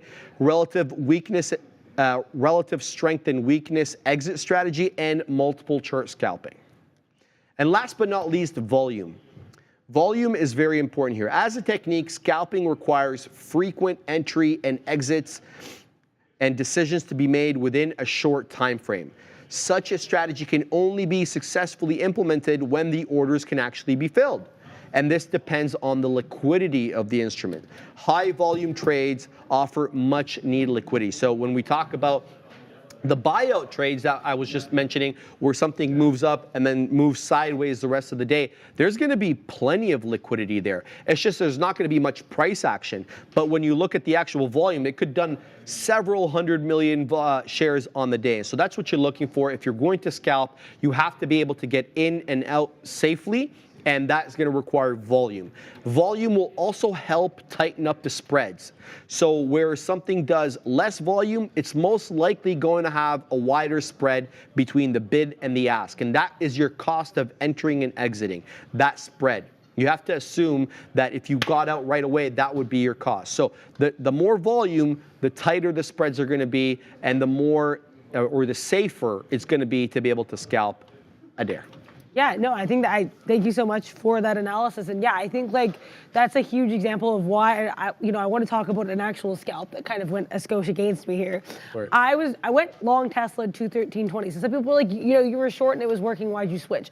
Well, for one, like, I scalped, so I didn't take much profit out the short. Do you know what I mean? I was just kind of like working it like in and out. But then I decided to go long here because we had a good amount of support of that 213.20. We held that 213.20 like a glove. Even while I was in it for the first while, we were still holding it. Then we held 213. Then it just fell against us, and that's where I got out. I said sayonara to Tesla, saw the decisive break below 213, and I was like, goodbye. But yeah, I mean, like, I'm just keeping my eye out, not getting involved in anything right now. I will say I'm kicking myself for not getting involved in this meta long. I literally, I was on, like, I had an order set for that 365.50, didn't go through. I was going to put it through again, and then we flushed down to 366.40, and I was like, oh my gosh, I can't do this. So that's kind of why I got out here. It flew right up because I would have taken some profit at 366. Would have been a 50 penny winner or 50 paper pennies. But alas, it did not occur. If we see some more support at 366, I might still take it to that 366.50 because that still looks like it has some juice in it. Meta's been really rangy today. Eric Luneville saying Tesla short, or Tesla long, sorry. I don't dislike the idea of a Tesla long. I need to spend more time watching the book and looking at levels. The area that I got out, that 212.75, isn't looking too bad to me. And then because we're talking about scalping, it's like, where would I get out? Well, I mean, this kind of supported that 213.30. I don't think it's anything to scoff at, to turn your nose up at. I might take some support. I would probably take some profit at 213.30, take the rest out before 214. Now, the other thing, though, with Tesla, and this is what always scares me, regardless of it being a scalp, regardless of what kind of trade it's going to be, I always get very nervous getting involved in trades near the low or the high of day, in either direction, because I don't know where I'm going to set my stop loss. Do you know what I mean? Like Tesla could be that 215.50, but Tesla can just like fly below that. Do you know what I mean? Like I like to kind of have a window. I like to have a little cushion. With Tesla, there is no cushion. There is only sky and ground. And so, especially because we broke out of a very well-defined range, which is that 213, 214 area, right? So I will be careful. We shall see what occurs. I think, yeah, Salty Bear saying, I see how Tesla hasn't actually made new low of day. There may be hope, LOL. Yeah, I think Tesla could be a scalp long for me. I appreciate you saying that there, Eric Luneville, bringing that one up. I do like this 212.75, but I do need to have more evidence of that before I get involved. I'm also still eyeing an opportunity to get NVIDIA. But I mean, like, you know, NVIDIA holding up okay around that 556, but I don't know. I don't want to get. I don't want to be too hasty. Shout out to the Spice Girls here. You can't be too hasty. We're gonna have to see what happens. But I'm keeping an eye on the 556 NVIDIA, 212.75 Tesla. Yeah, I mean too. Another thing I want to say just off what we were saying about scalping is the role of volume in scalping, and that's why, like, you know, I always joke, like, you know, if it's below $1 million, I'm not getting involved in Lily. But I say that because there were times when I tried to, and we were like, you know, 600, 700,000 shares, and it just doesn't work, right? It's not feasible. And sometimes I think you have to learn the hard way, especially when you're scalping, you want to get in and out quickly. With a name that does have such a spread like Eli Lilly, let's pull up Eli Lilly to look at the spread right now. I think there are ways to trade it, but I think it's just being careful, and I think being cognizant of the volume has been really helpful for me. Also, this is a really nice flat bottom break on Eli Lilly. Oh my gosh. This break below this 631.50 was beauteous. But right, like I said, like, you know, you can't have FOMO if it was below your level of volume in the first place, right? Like part of that self-preservation. And then also another thing too I want to say with regards to what was being said there, another thing I think I want to like kind of touch on there, yeah, go for if I can remember what I was going with this. Yeah, I think it'll come back. It'll come back. Yeah, you want me to talk about this while you... Yeah, please do. Yeah, yeah, sure. So I was just double checking with the Brendo to see if this is a new or old headline here. Amazon scores big with regional sports network deal. Prime Video to feature MLB, NBA, and NHL games. And we've been talking a lot about this. You know, with the streaming services, the next kind of holy grail is going to be live sports. And here we go. Looks like Amazon is going to start with adding baseball, basketball, and hockey to the MLS deal, the soccer deal that they, oh, sorry, that's Apple, sorry. So MLB, NBA, and NHL is going to be the domain of Amazon. MLS is going to be the domain of Apple TV or whatever it is, Apple Plus. So we'll have to wait and see whether or not that helps this particular stock. It hasn't done much. I've been keeping my eye on this, by the way. You know, Amazon is awfully close to the low of day. It's at 150.57, the low of day being 149.91. So it's about 50 pennies, 60 pennies off the low right now.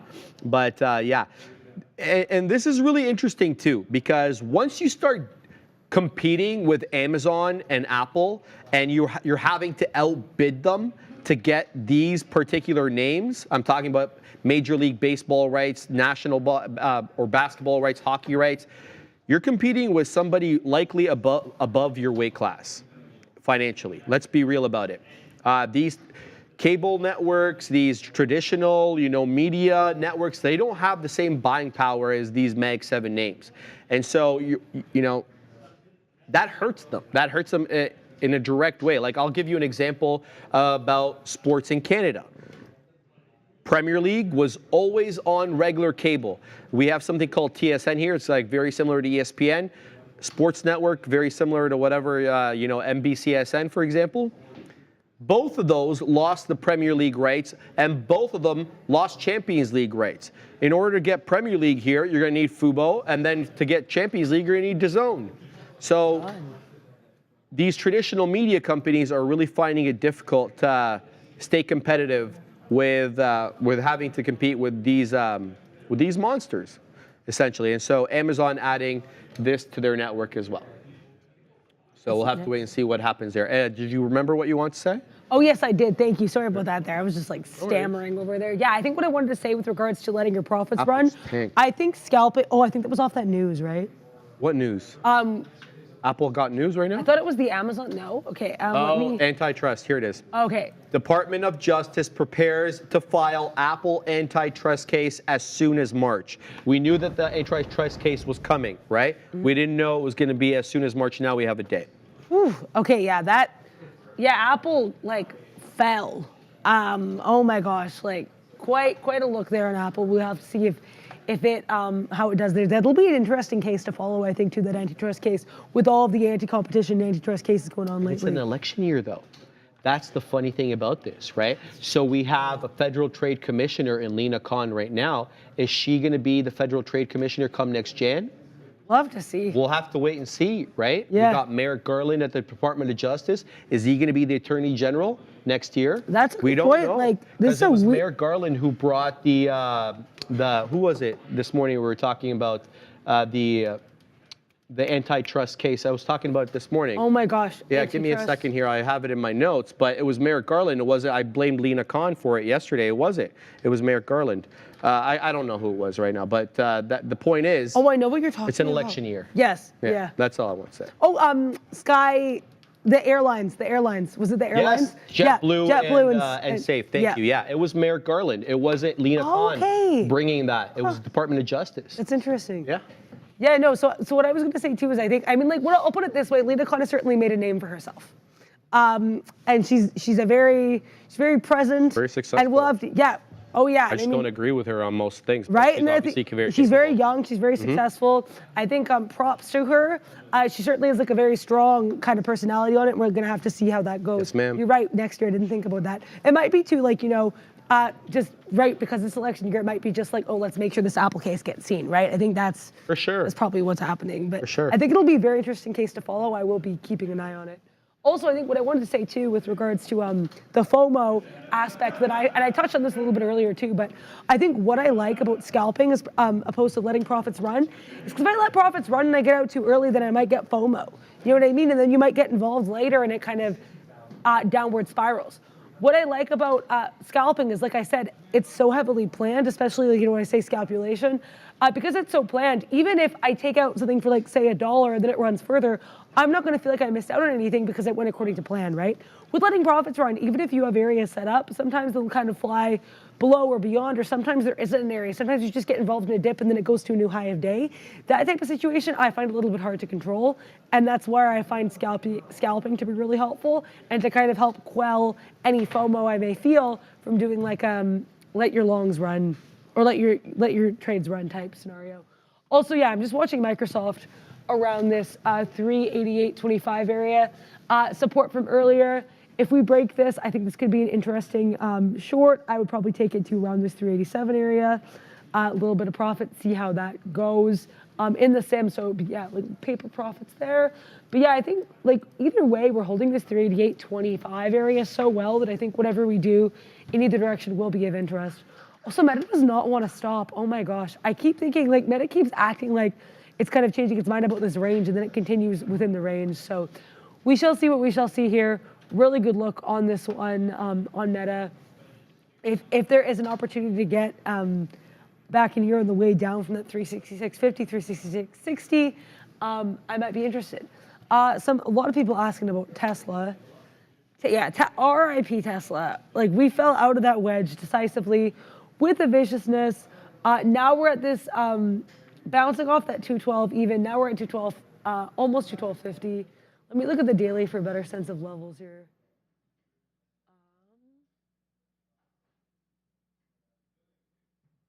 Yeah, okay, this is interesting.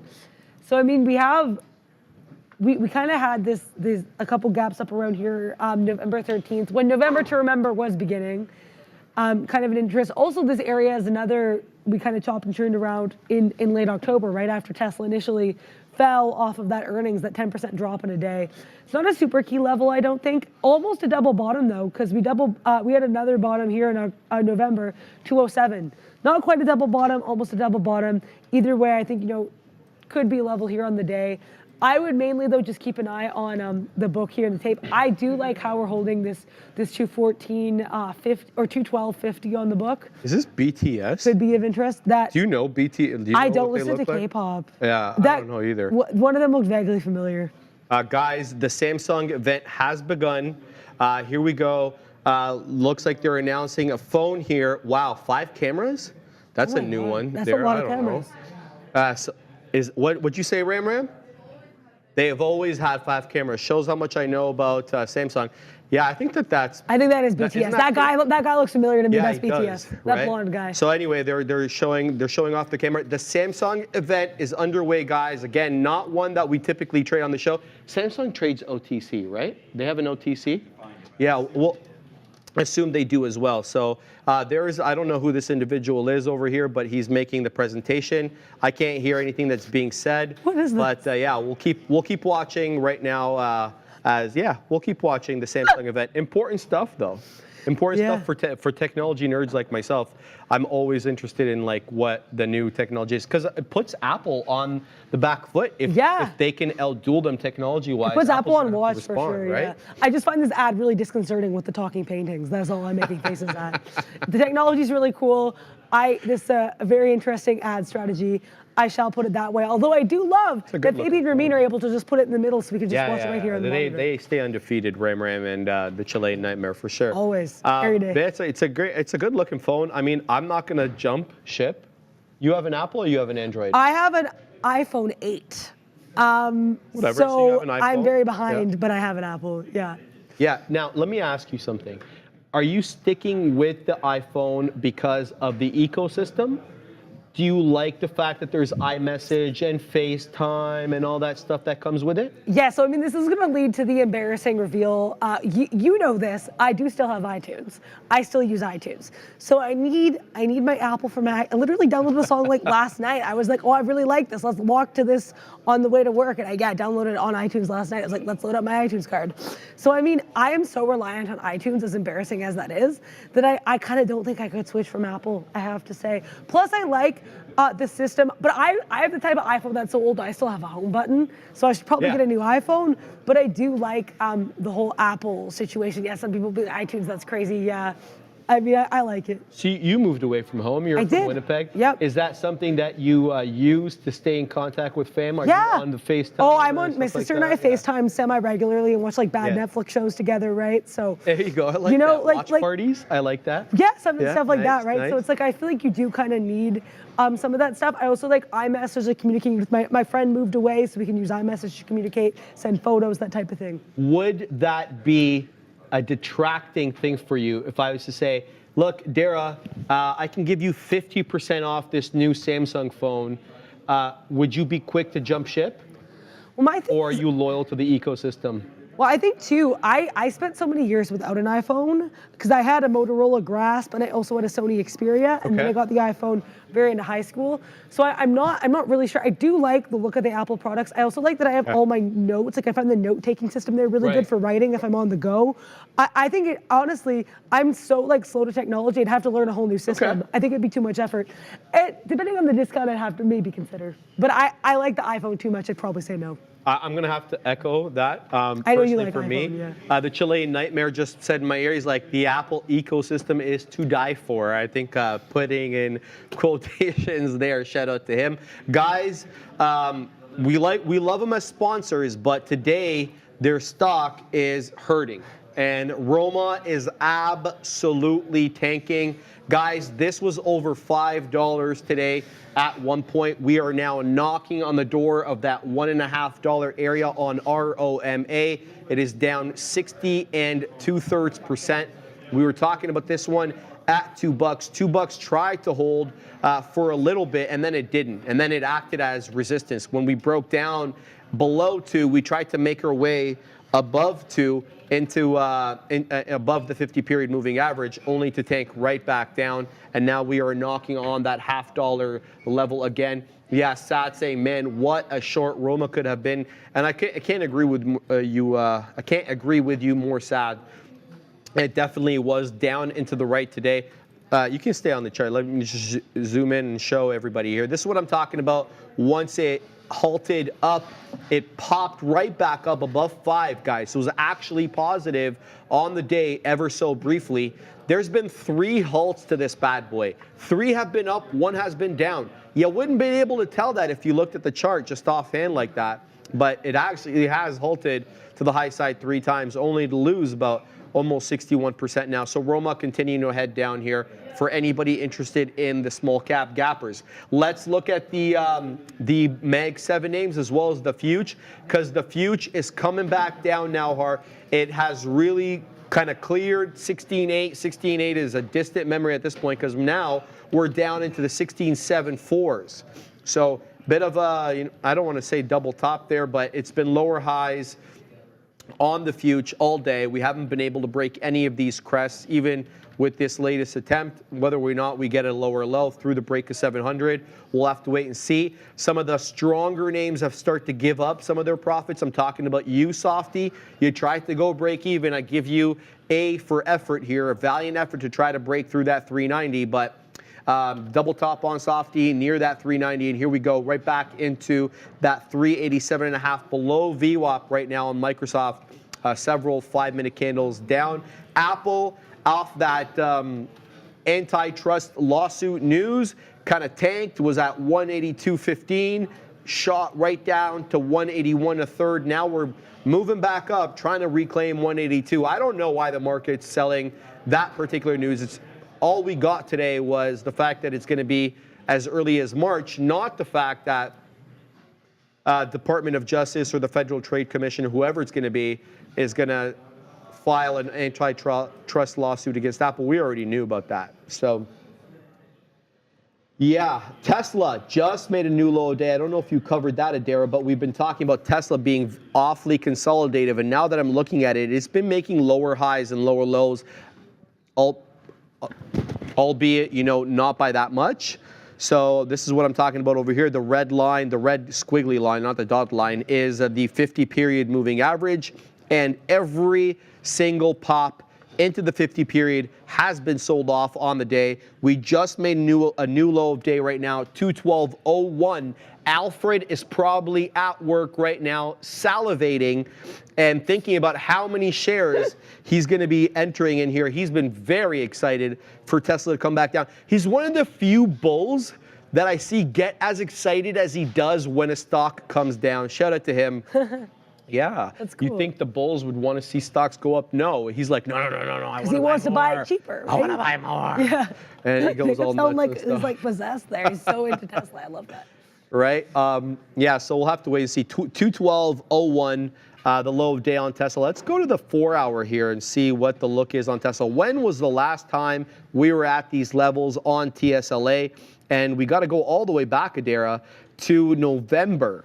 Mid-November was the last time we were at these levels. The October low there, remember the Uptober?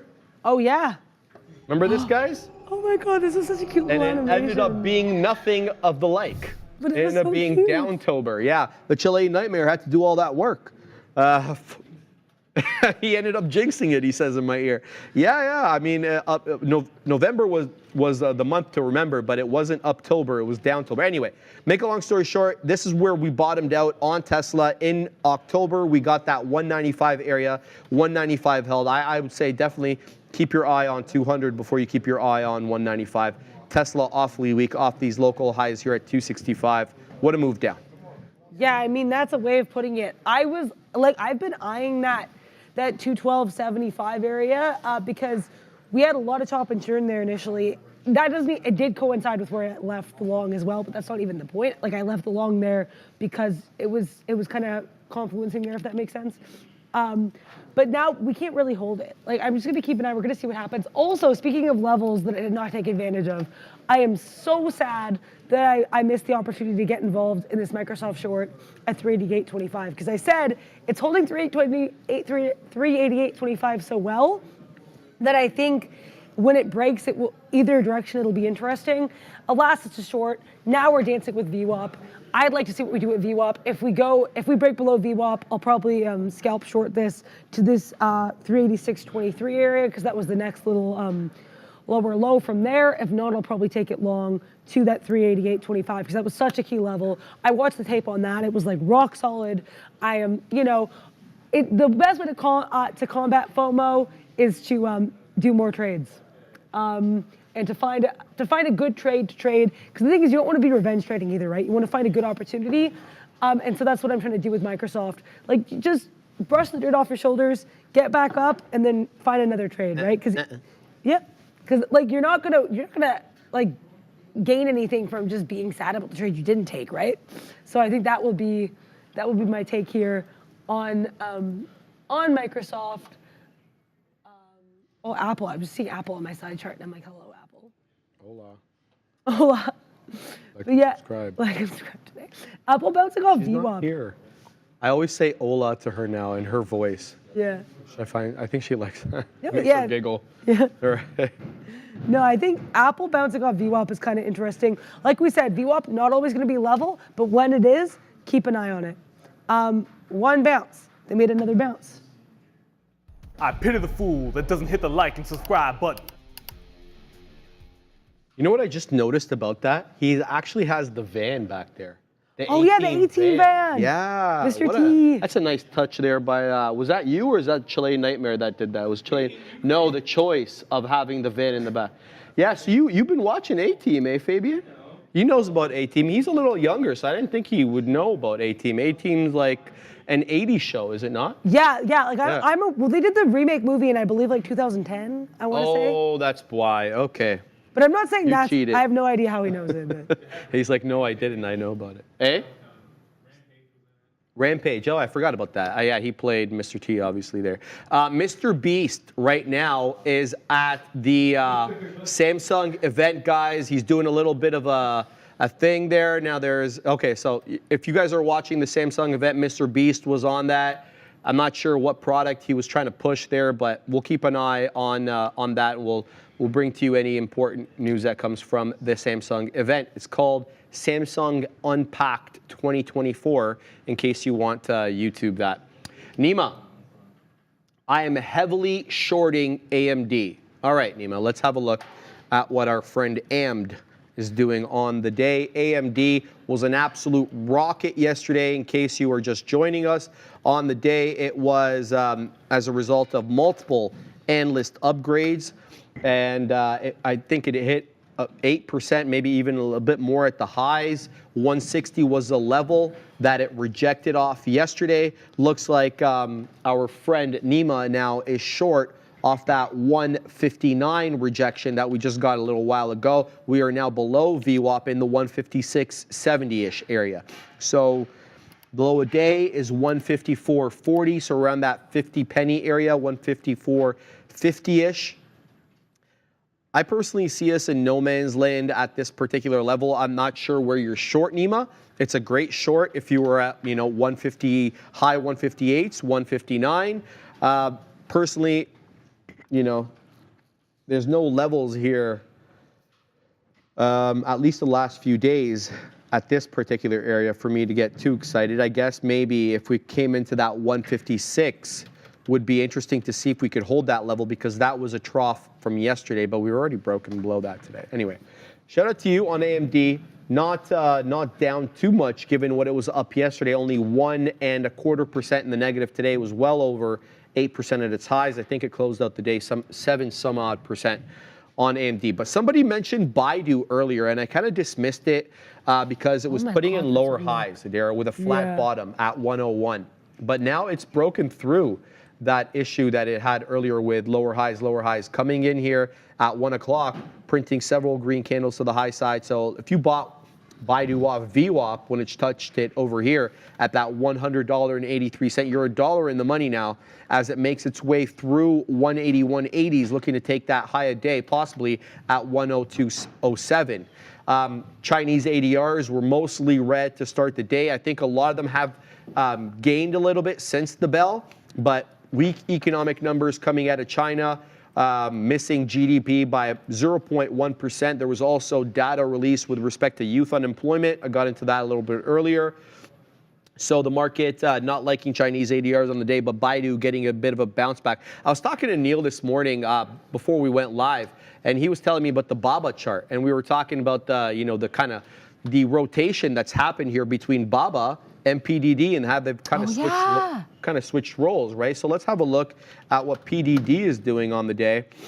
PDD is down 1.7%, but as you can see, it's well off the lows right now. We'll look at the wider time frame in a second.